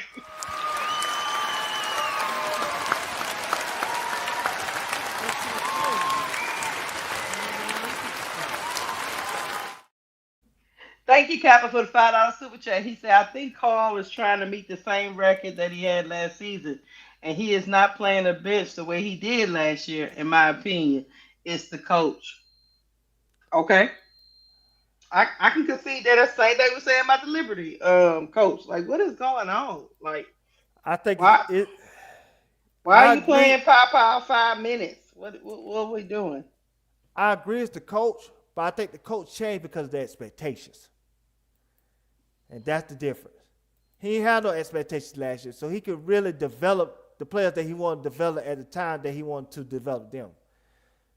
But when you got expectations, it make you act different, if that makes sense. Hmm.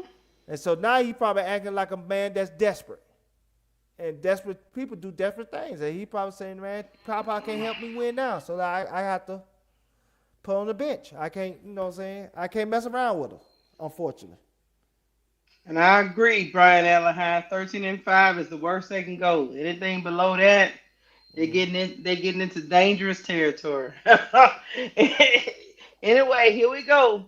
Yes. Uh, Nancy Armour from USA Today wrote a column, Mm-hmm. and it got a lot of backlash. So much so she ended up coming out and clarifying some things. I'm not gonna call it an apology, but that's pretty much what it was. But she clarified some things, but she still kind of stood 10 toes down on the premise, the Mm-hmm. ball of Yes. what she was trying to say. So I'm gonna read this tweet. Mm-hmm. This is from Vernon Jones. Yes. Nancy Armour, the USA Today white liberal bigot Democrat reporter, does what most of her white liberal kind do: become self-proclaimed black experts. That's a new term. I ain't never heard of Mm-hmm. that before. And Yeah. spokespersons on behalf of blacks. Then surgically injects the black race to fit their white liberal nationalist narrative. It's a known pattern of white liberals doing this to compare what's unfortunately happening to Caitlin Clark to the senseless and unwarranted brutal death of Emmett Till is repulsive at best. Last I checked, Emmett was 14 years old, beaten, hung, testicles removed, and body thrown into a river by Democrats. Let's view photos of Caitlin Clark and Emmett Till as he lay in his casket. I stuck your photo between the two. You should be fired immediately. Mm. That was scathing. It was. um, do you want me to read what she actually said? You can. All right, hold on. Let me bring that up. No. Oh, he did. Hot crowd. Hot crowd. Mm-hmm. He Yeah. ain't like that shit at all. I I'm gonna give my take on it after we go through all the drama because I don't want to go in on her like that. But yeah, uh, Keisha, I surprised or not, I'm gonna be on the opposite side. I know. We don't always agree, my brother. Here we Hmm. go. Let's see, I got it right there. Okay. The title of the article was Caitlin Clark's flopping isn't just annoying, it's becoming dangerous. Ah, all right, let me get down to the point where she said the goodies. Hmm. Mm-hmm. Mm-hmm. All right, okay, here we go. It seems there's a white nationalist faction to Clark's fandom that is deeply, deeply problematic, made even more so because the WNBA is made up of predominantly of black women, many of them queer. When Clark claims fouls that don't exist, when she goes on profanity laced tirades at referees, those racists see her as a white woman in need of saving and take matters into their own hands. After Phoenix Mercury forward Alyssa Thomas was charged with a flagrant 2, Clark, on June 25th, she said she received death threats and online abuse. For her part, in a July 3rd interview, Clark condemned the harassment, the hate that has followed her on court altercations since she entered the league. Gray posted just one of the messages she got following the fever game in which a man called her sir. Subsequently, the man got fired. Um, it shouldn't need reminding this country has an awful history of being black people being harmed, even killed in the name of defending white women. The irony of the WNBA's All-Star game is that it's happening this weekend in Chicago, the hometown of Emmett Till, who became an icon of the civil rights movement after his tragic murder. The local art gallery is currently hosting an exhibit imagining his life if he hadn't been lynched. While it's incumbent on the WNBA to do more to protect its players, there also should be an expectation on Clark to recognize the broader implications of her actions being weaponized. Okay, so basically, Miss Nancy made Hmm. a reference to Emmett Till because Emmett Till was allegedly looking at a white woman, right? Whistling And at a Caucasian with woman. yeah, she was he was doing that and ended up getting killed, lynched, Yeah. maimed, all of those horrific things. And And the she's lady name making is Carol. right, Carolyn. and and she's making a comparison to the on-court antics that Caitlin Clark does that's somewhat she feels is a dog whistle Hmm. to that white nationalist faction to come and support her, defend her. Hmm. And she feels Clark should be cognizant of her antics and what those implications could be used to be weaponized. Did Hmm. I sum it up as much Just summing up. as best as I The, I'm gonna let you. I'm very interested. Do you okay. think the reference to Emmett Till was too far? I'm gonna break it down. Keisha, Okay. I'm gonna go deep. Okay, go ahead. I'm gonna deep. I'm gonna bring some references. I might trigger some people a little bit, but just follow me. Uh huh. Everything gonna make sense. Okay. Uh, on the surface, did the Emmett Till reference was off-putting to people that she tried to convey the message to when it comes to Caitlin Clark? Of course. Okay. But I'm gonna relate her to a guy that we all are familiar with. Do y'all remember a guy named Kanye West? Mhm. Do you remember when Kanye West says slavery is a choice. Mm-hmm. Remember that controversy when he said slavery is a choice. Of course, we remember that goofball. Yes. Even though the reference was too extreme, but just like Nancy, Kanye had a meaning behind it if he knew how to convey what he was trying to say in that moment. And the reason why I brought up Kanye is this. When Kanye says slavery is a choice, he's right. He just ain't know how to explain it. And I'm going to tell you what I mean by that. In slavery times, we knew the light-skinned men was in the house.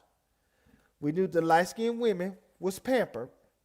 We knew the dark-skinned men was in the fields and getting beaten and tortured and abused. We knew the dark-skinned women was in the field getting beaten, tortured, and abused. We also knew that in white supremacy, they convinced the light-skinned women that they were better than the dark-skinned women in the field. They also, in slavery times, had a slave, not slave owner, but a slave.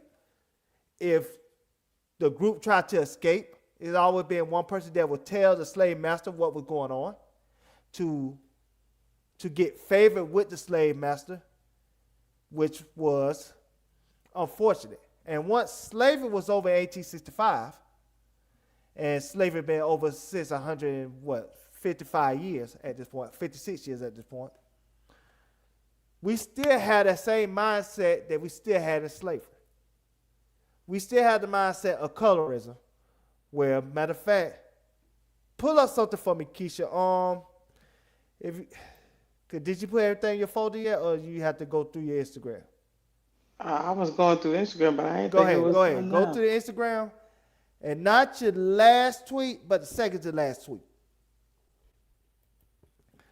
If you go to the second to last tweet, follow me, Kappa. Don't. You talking about this Usher thing? Yes. Go. Everything finna make sense. Just y'all stay with me. I promise you. Y'all stay with it. Everything gonna make sense. I promise you. Yes. It definitely wasn't a choice. He was an idiot, but Yeah. we're gonna let him get it out. Okay. Yeah. Play that real quick. You don't even got to play with the sound on. You can turn the sound off. Matter of fact, just take it take it close to the end. But yeah. So I'm playing this because that was the controversy this weekend. That's the controversy this weekend with Usher. He got rejected. Now go out of this and then go to the last tweet.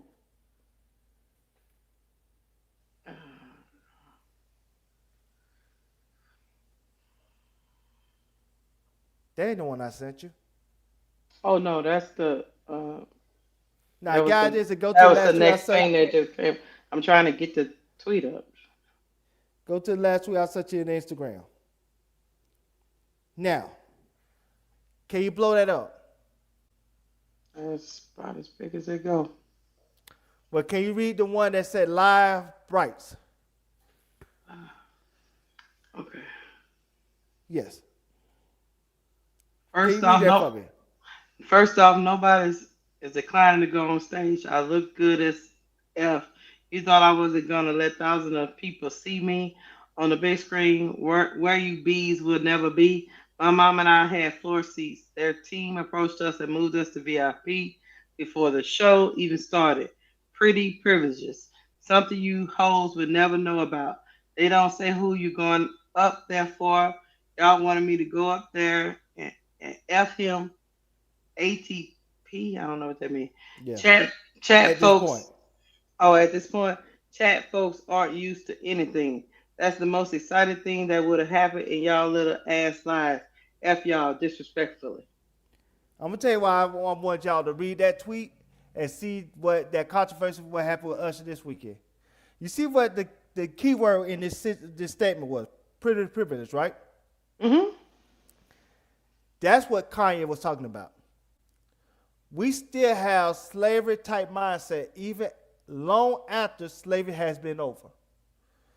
We in our community still have colorism. We in our community still will tell on each other. We in our community still have stereotypes about light skinned women better than dark skinned women, and light skinned men ain't as tough as dark skinned men. You know, none of that is true. But that's still our stereotype that we use to this very day based on what happened in slavery. So that's why when Kanye said slavery is a choice, we still have a choice to use these same type of stereotypes that we could have easily got rid of and broke the cycle of negativity and came together as a collective. If that makes sense when it came to Kanye. Not to me, but maybe somebody in the chat Yeah. because he's talking in reference to a time, and at that time, you're talking about it now, 400 years later. Yes. The cycle hadn't been built in the time when he's talking. Two different Okay. things. Well, okay, then we on different pages on that, but that makes sense. Mm-hmm. So how I relate this to the Caitlin Clark situation? Easy. Mm-hmm. Reason why I say that lady Nancy was right is because Caitlin Clark knows what her fan base is about. Caitlin Clark knows how her fan base gets certain trigger words or certain trigger situations when it comes to her and and how she's being perceived in the league. So when Caitlin do that flopping, when Caitlin do that fake hurt on the court, as if not saying she been abused and assaulted, she know that triggers her fan base. She knows that it allows her fan base to feel sorry for her and to have that victim-like mentality, and she don't grow from that. We acting like, how can I put this? We acting like she's oblivious to what's going on, but it seems like at times she plays into it. You know what I'm saying? If that makes sense. Mm-hmm. So it's like, because of that, that's what the Emmett Till reference I could see is happening. Because with Emmett Till, he was falsely accused of something and got mistreated because of it. And so with Caitlyn, had these people being falsely accused of being jealous of her and everything else, and her not making a complete stand to say, hey, this is not what's happening, this is not true, stop saying this about these women. She's playing into the stereotype and narratives that is being created to protect her. And that's where she is wrong, and that's where I understand why that lady said what she said when it comes to the Emmett Till reference when it comes to Caitlin Clark. Because Caitlin Clark could have easily put a lot of this stuff to her end if she be direct and transparent when it comes to what she really means about how she being treated in the W. Instead of stop acting like you want to be vague with your message and then want to utilize your fan base when you see fit. And so that's where I believe the reference of Emmett Till and Caitlin Clark come into play. So I maybe explained the Kanye reference the best, but my big picture with Kanye was we still use a lot of stuff that happened back in the day into today.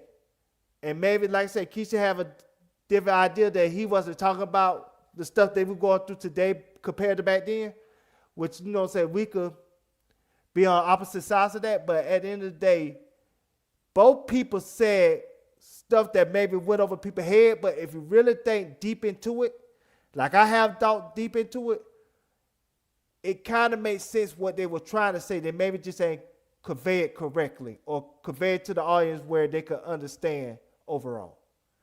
You take it over, Keisha. As far as Kanye, he lacked so much context because it was a systematic breakdown of the Black Americans in this country to the point that if you break somebody physically and mentally, Mm-hmm. you have already taken their you have taken their choice away. There's nothing left of that person, especially when you take them away from their home and take them Yes. millions of miles away from their home. And Yes. then when they get to where they need to go, because I guarantee you, there was a lot of people that fought against the choice, but they were broken until they stopped fighting. Mhm. That's why Kanye's reference is short sighted Yes. and lacks any deep thought. And I, Mhm. I get where some of y'all come from because I know a lot of, I had this argument about Kanye many moons that Yeah. people think he's a philosopher. He is not, in my opinion. He just No. wanted to say something for shock and awe. Because if he actually did his studied history, Yes. he would know there was a lot of people who fought, they just lost. Yeah. I mean, and after a while, if you keep somebody trapped in a cage, you can keep you a slave in your cage in your apartment right now, Devon. Yes. And after, just like Elizabeth Smart, that person comes out with a different worldview Mhm. after they are freed. And it might take them their lifetime Yes. in order to correct whatever happened. And some people never correct it. That's why it's handed down from generation Yes. to generation to generation. Because I use Elizabeth Smart as just an example, chat. Mhm. That fear she had from being taken is going to probably live in her the rest of her life. And if she doesn't deal with it, she's going to pass it down to her children. And over the cycle goes. Ain't Elizabeth Small? Ain't that's the woman that was that was So, captured by somebody else, and she was captured by that person for like 30-something years. Like, she and was she was taken like a from a child, home in a bed. Yeah. and she was a child, and hmm and somebody like a security guard at a school hmm saved her life or something like that. Something like that. She was there with that man for a long time.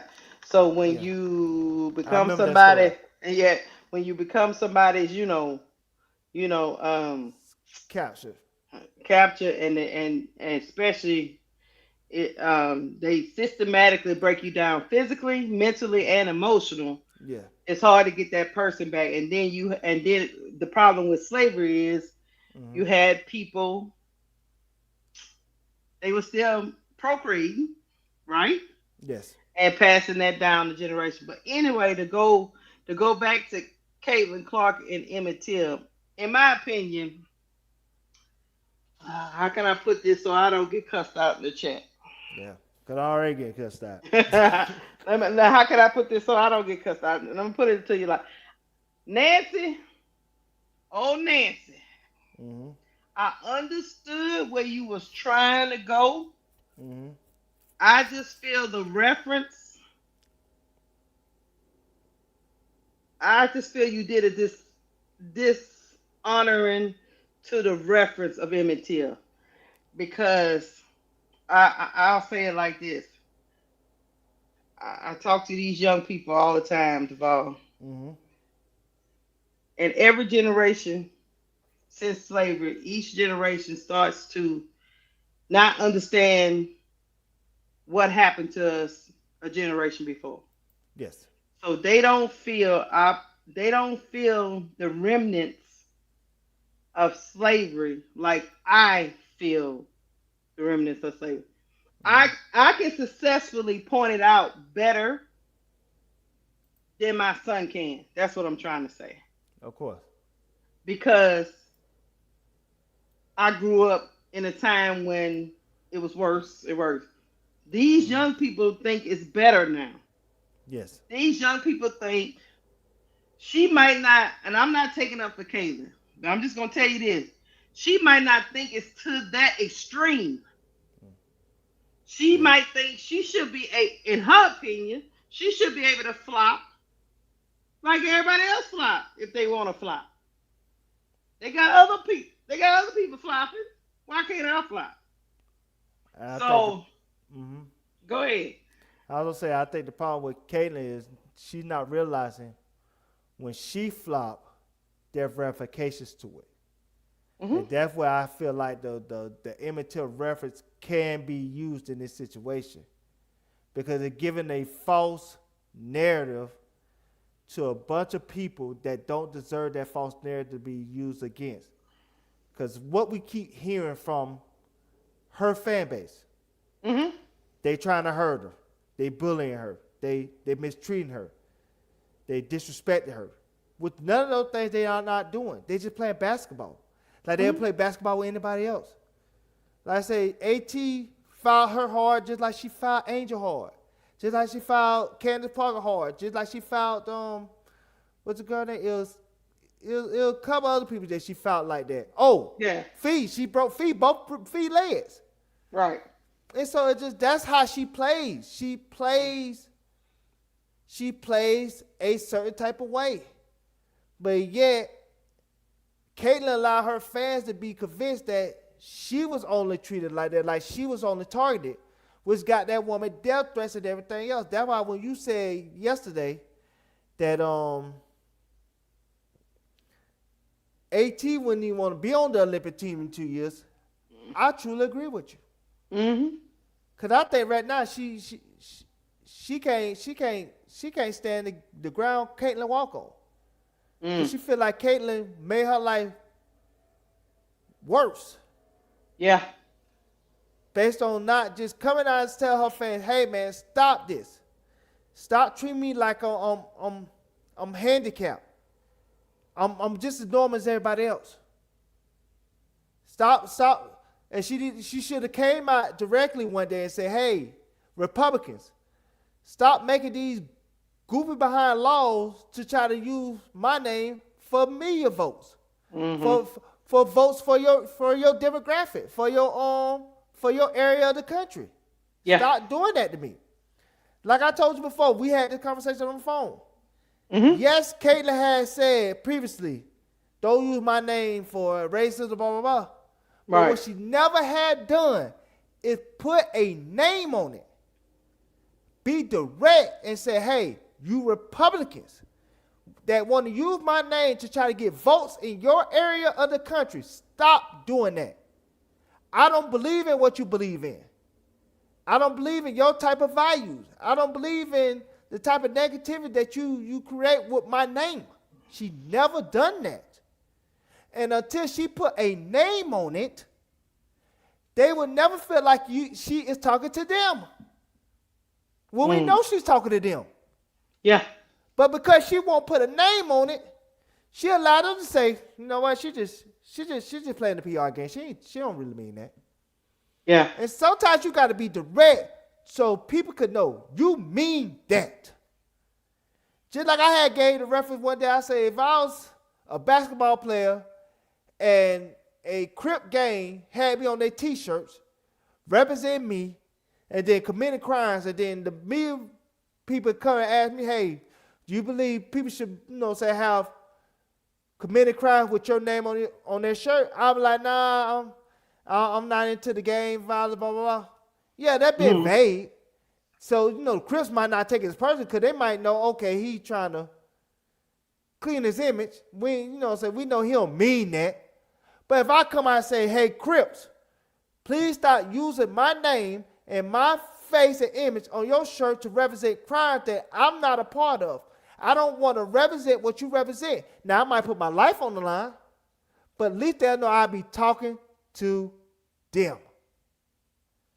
And they'll know that I'm putting a name with a face. That's why I like the old cliche is, if it's not directed, it's not respected. And it's never directed when it comes to Caitlyn or who she really talking to when it comes to how her name being used in a negative light. So that's why I understand why that lady Nancy saying that. That's why I understand why she used the Emmett Till reference, because like I said again, Caitlyn knows what's going on, but she won't do the right thing and put a name on who is using her name for bad intentions. Instead, sometimes I feel like she plays into it to keep that sympathy going, so she can have, say that fan base to ride and to represent her on her behalf. It's like she playing hopscotch, like she want to be, like, you know, say she want to be in the best of both worlds, and that's not fair to the people that plays against her in that league. And yes, Chad, Caitlin Clark has flopped with black and white. I mean, she's just she's equal opportunity Yes, she is. for that, Chad. But It's there's a not. certain segment of the company that only targets the Yeah, black people that she flop against. yeah. It's like yeah, she's just a flopper. You know what I mean? It's so. But at the end of the day, I just think I just don't. Maybe it's just me. Maybe it's just my sensibilities. I just think um, comparing what happens between the 9450 to what happened to Emmett Till, Hmm. it's just a little too much for me. I can see how when you use Emmett Till, a lot of people check out. And they don't even really try to see what you really trying to convey. Hmm. They just see that trigger word and be like, you know what? That's all I need to read. You know what I'm saying? I don't need to see no more. Right, because I don't want you using, I guess, Duval and Chat.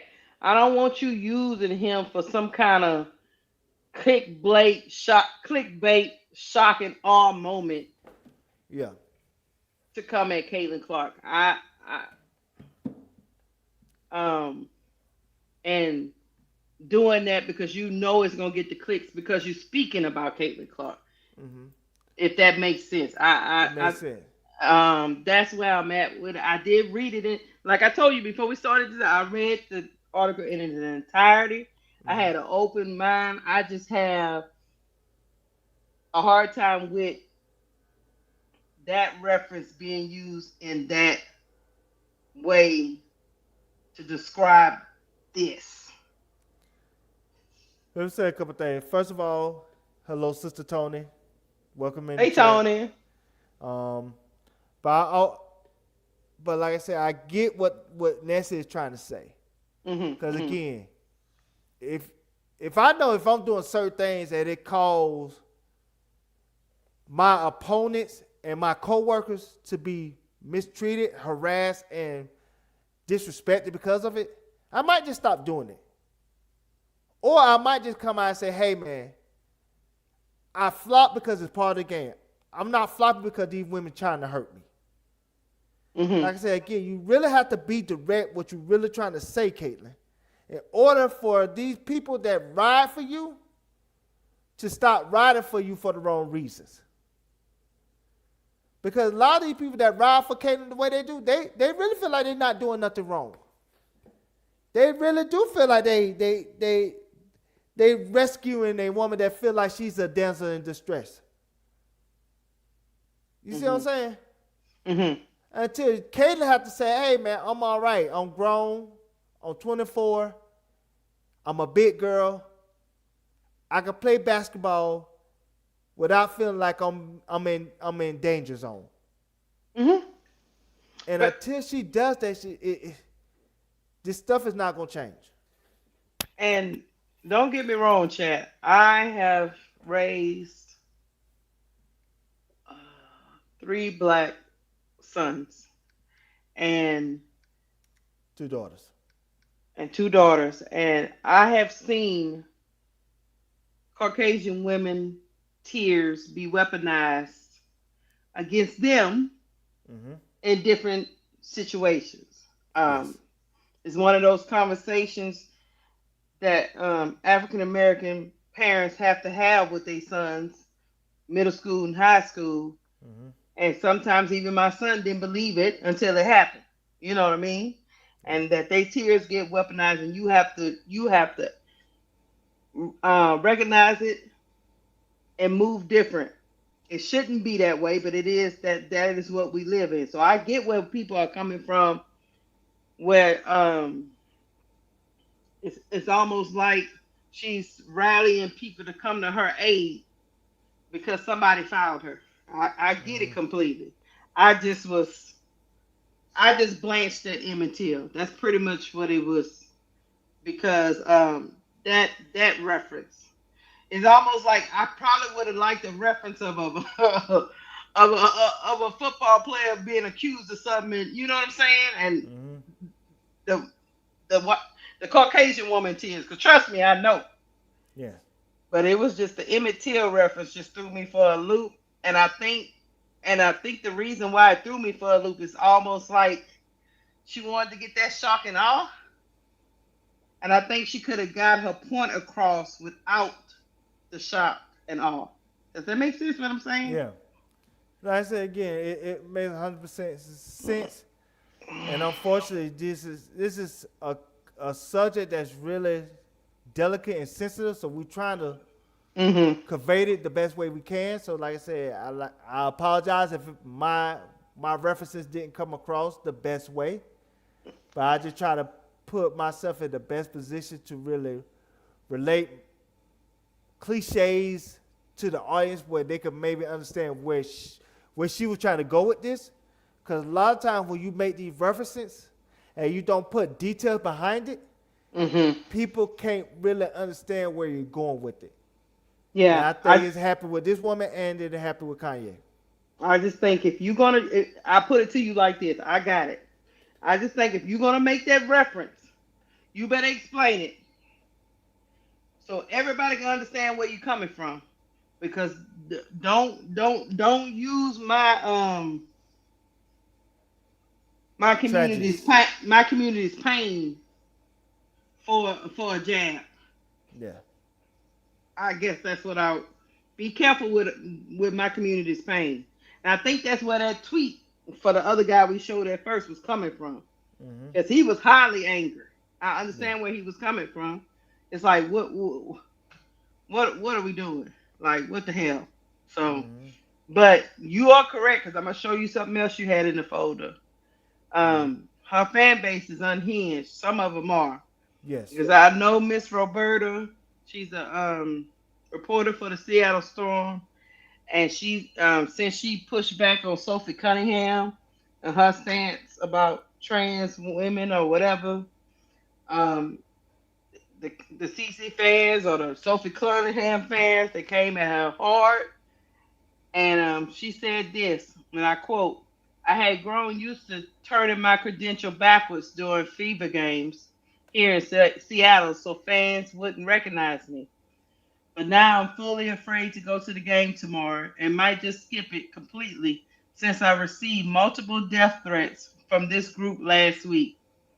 It sucks. That's what they want, for us to not feel safe in our safe space anymore." Mm. So now you got reporters out here getting death threats. It's crazy, man. Because you disagree with a stance from a player from the Indiana Fever that they beloved. It's crazy, man. Yeah. It's crazy. And if you're a media member, what are you supposed to just turn off all your socials? That's how you get a lot of information Mm-hmm. to do your job. So I just I don't know, man. And that's where disconnect come in at. And that's where even like Sophie Cunningham, she started to use those same fans to weaponize people that she don't like or she don't believe in and stuff like that. It's just like I said, it's dangerous. And that's where the Emmett Till reference I could see could be I get you. referenced in this real time. I understand where you're coming from. I get it. I do. Because it's almost like, okay, are we gonna wait till something happens to somebody before we address it, or are we just gonna brush it all under the rug? Matter of fact, you ever heard of this cliche? But The boy that cried wolf. mm, And that's what they doing. how many times can you threaten somebody before something happens? Yep. And how do I know you're not telling the truth? I mean, what I'm supposed? If you send me death threats, I'm gonna be on high alert, right? Of course you can. I mean, What's Caitlyn? Caitlyn and Sophie on high alert when they had their harasser yes, and stalkers? yes. And rightfully so. Like I, I don't know, man.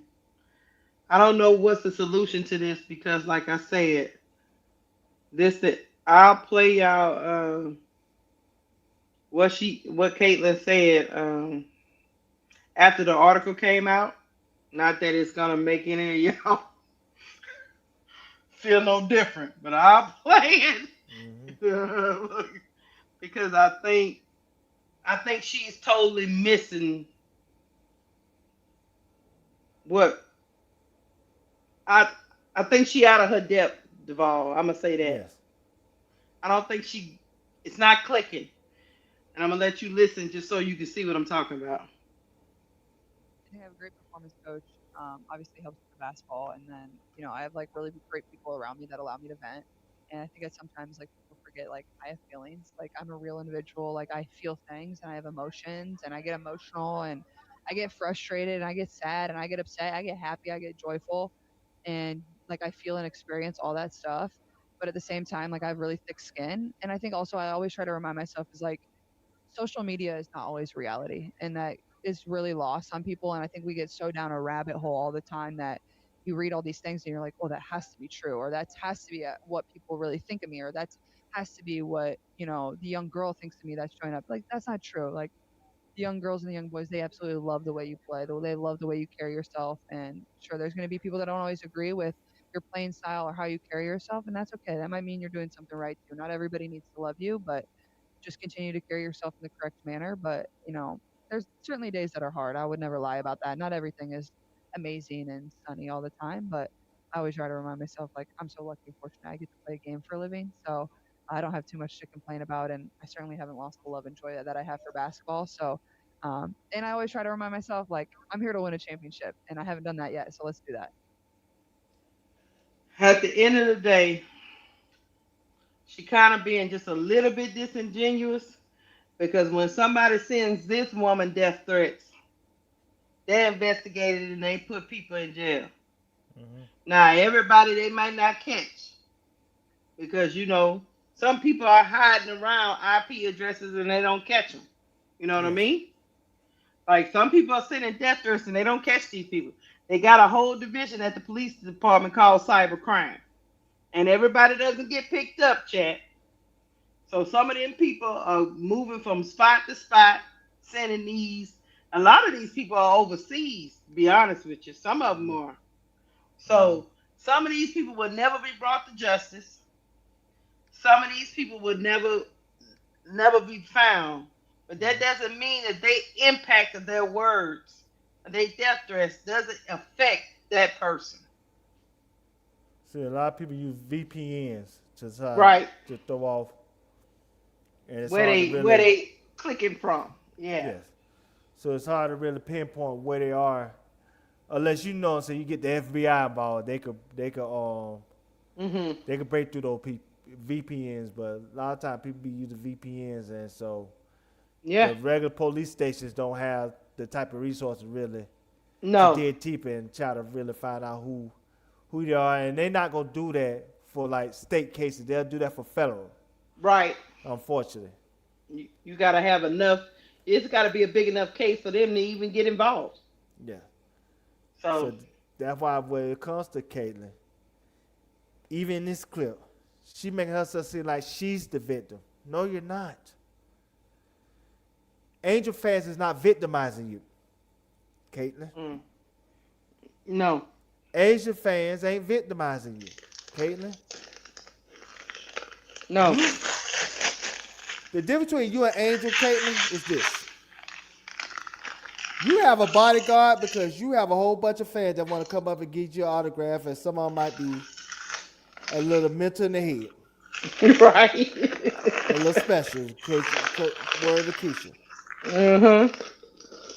Angel have to have a bodyguard because there might be somebody that try to run up on her and try to take her life. Because of your fans, Caitlyn. Mm. Angel truly in danger. I don't think you're in danger like that, Caitlyn. Mm. You might have somebody that has a little bit of a strong parasocial relationship with you, Mm. but for the most part, I don't think you are in danger. Some of your fans actually want to kill Angel Reese. So she, I didn't mean to say kill because that's a bad word. I don't want to get back with you two. Unalive. Unalive. That's what I meant to say. Unalive. Forgive me, you two. Unalive. Mm-hmm. So some of these fans of yours want to unalive Angel for real. So it ain't just Angel have to have a security guard because of fans want to run up and get autographs and be parasocial with her. It's she actually have to have a security guard because of your fans might want to harm her in the worst way over a moment that happened 3 years ago. They still That's talking the about that difference. shit.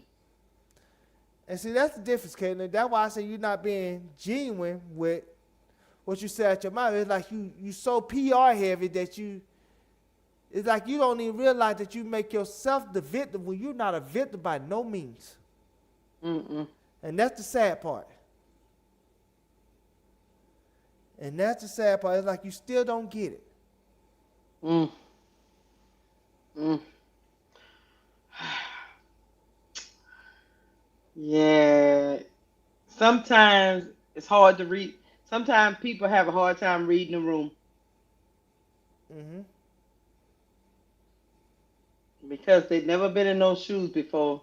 They just can't relate. Mm-hmm. Yeah, So just they just, they just out there, like, they'll never understand it, like, so, and even if you try to argue with people about it, you wasting your time. If you yeah. if you don't get it by now, you ain't gonna get it from me, because I'm not gonna waste my time with Case you. in point, couple people. Case in point, people fans in the chat. They still making her the victim. She not Yeah, victim, man. no, she's not. She not victim by no means. None of those girls even Well, go out there to seriously try to hurt her. the media have made her the victim. Of You course. do know black people are the racists now. Yes. That's what I We was ra- told. we racist, and we are all getting together to go lynch Caitlin Clark. That's what they're saying. Mm-hmm. Hmm. That's what I was told. That's what they're accusing, pretty much accusing those women in the WR. They're out there, they want to get her. They want to get her. Not the fact that it is no realm of reason that maybe she jealous of them, and they're easy, they're um the way they can, how can I put it, ease their way into the league. And her transition has been a little bumpy. She can't be jealous of them. They got to be jealous of her. Yeah. It can't be that some people don't care about what she doing 24/7. They think everybody's like them. That people wake up every morning. Let me see what Cece doing. They got millions of people in this country that don't do that, y'all. Mm-hmm. So you gotta understand that some players is not jealous like that. Yeah, they get annoyed. Yeah. Yeah, they think it's unfair. Yes. You know what I mean? But them women understand the business. But that don't mean they supposed to just act like it ain't. Come on. If it was vice versa, I put it to you like this, Devon. If it was vice versa, I give you. Let me say this, and then we're gonna get up out of here. Yes. If Obama had said anything to that girl that they think was negative, they would have crucified him for it. Yes. But because they feel like he said something positive, all of a sudden they like Obama. Mm-hmm. But y'all, them same people been calling Obama all kind of names, his wife, his kids, for a damn decade. And if Mm-hmm. you think you can reason with them people who is that polar, you crazy. That's why I ain't getting into no argument with them. I seen somebody online talking about y'all gotta like her now that Obama like her. What Obama got to do? Mm-hmm. All Obama told told the girl with some encouraging words. What is Yeah. wrong with y'all? What else was he supposed to? He encouraged everyone that was there. What is Mm. wrong with y'all? Then they got clips going around. You see, Angel Reese was trying to get his attention, and he didn't pay no attention to her. What's wrong with y'all? Y'all know she met that man, his wife, his kids, and his brother, all on that podcast, right? No, Bob Jones, he shouldn't have called her out. I disagree with you with that. Like I was talking to my mama earlier today, Duval, there is a time and a place, and that was not the time nor the place. Called you out Talking about Obama should have called out Caitlyn. for what? For what? You gotta have discernment, like my grandmother used to say. For what? What would have been the purpose? Not only that, why would he ruin his pristine legacy for? And then paint an even bigger target on those black women back. Yep. Why would he do that?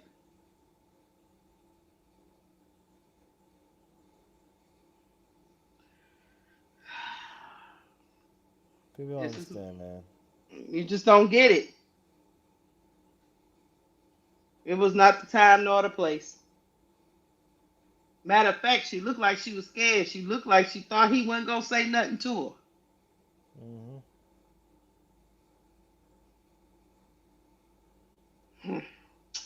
Anyway, Yeah.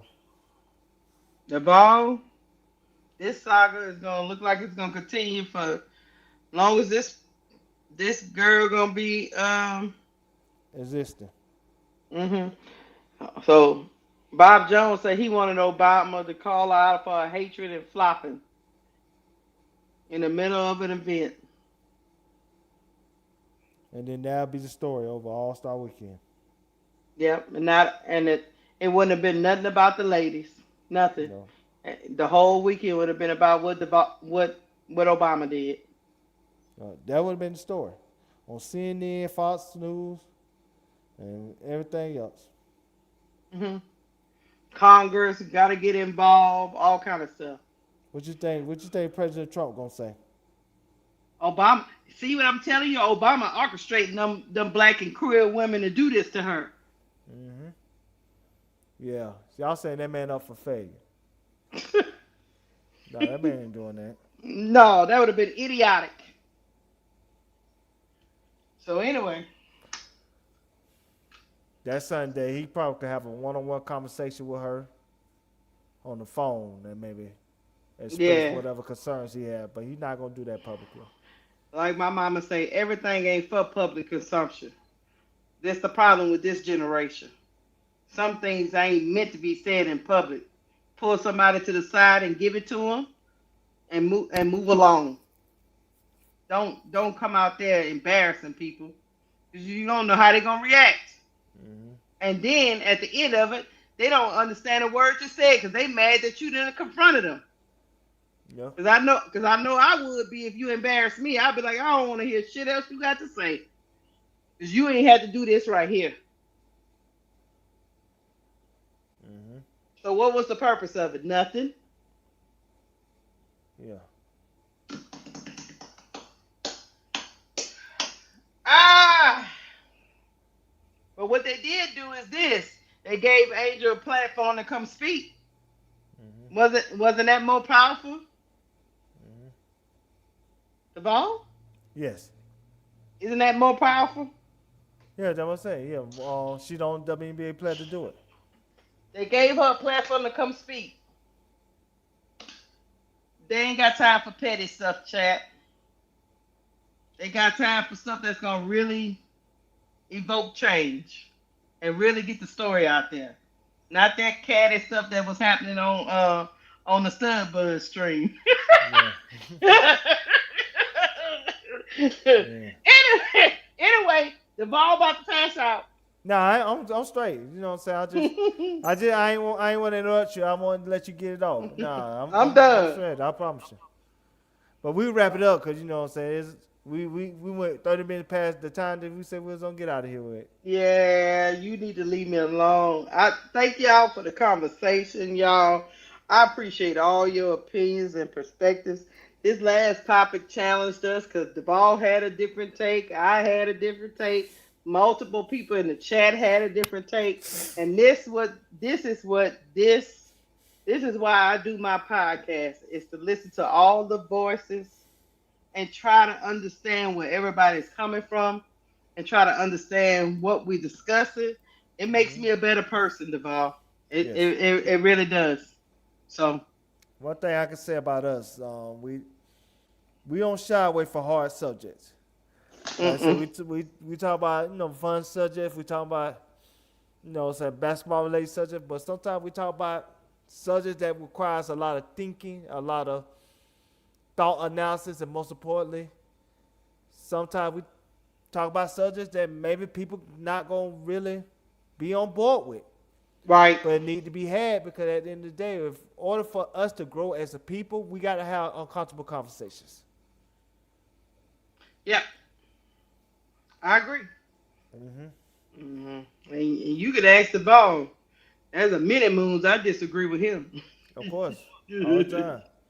And she'll mind making it known too, and she'll fact check me live right on air. I get triggered, Devon. I get triggered. I'm sorry. See, And see that chat? I said it publicly. I'm sorry, Devon. See? yeah, But yeah, it's all in love. It's all in love. It ain't coming. Look, it's not coming from a bad place. I promise you that. It is not coming from a bad place. of course. Yeah. Oh no, I was talking about when Angel Tika Miller. I was talking about when Angel went on Michelle Michelle Obama. Obama's podcast and she got a chance to speak. So Yeah, she got to spend talk to all of them. I was just saying I'm glad that they gave her the Obamas at least gave her a platform to speak because they could just stay out of it and just let the narrative.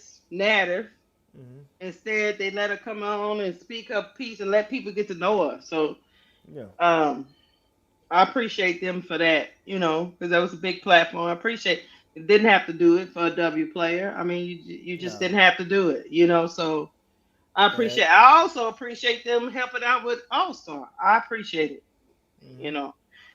She the first and only one as of right now, so that's an honor. And one other thing about Michelle Obama podcast, she had number A-list celebrities on there. Like she had like the Dave Chappelle's of the world, like the top people. And so it's a pristine platform as of right now. And, It really is.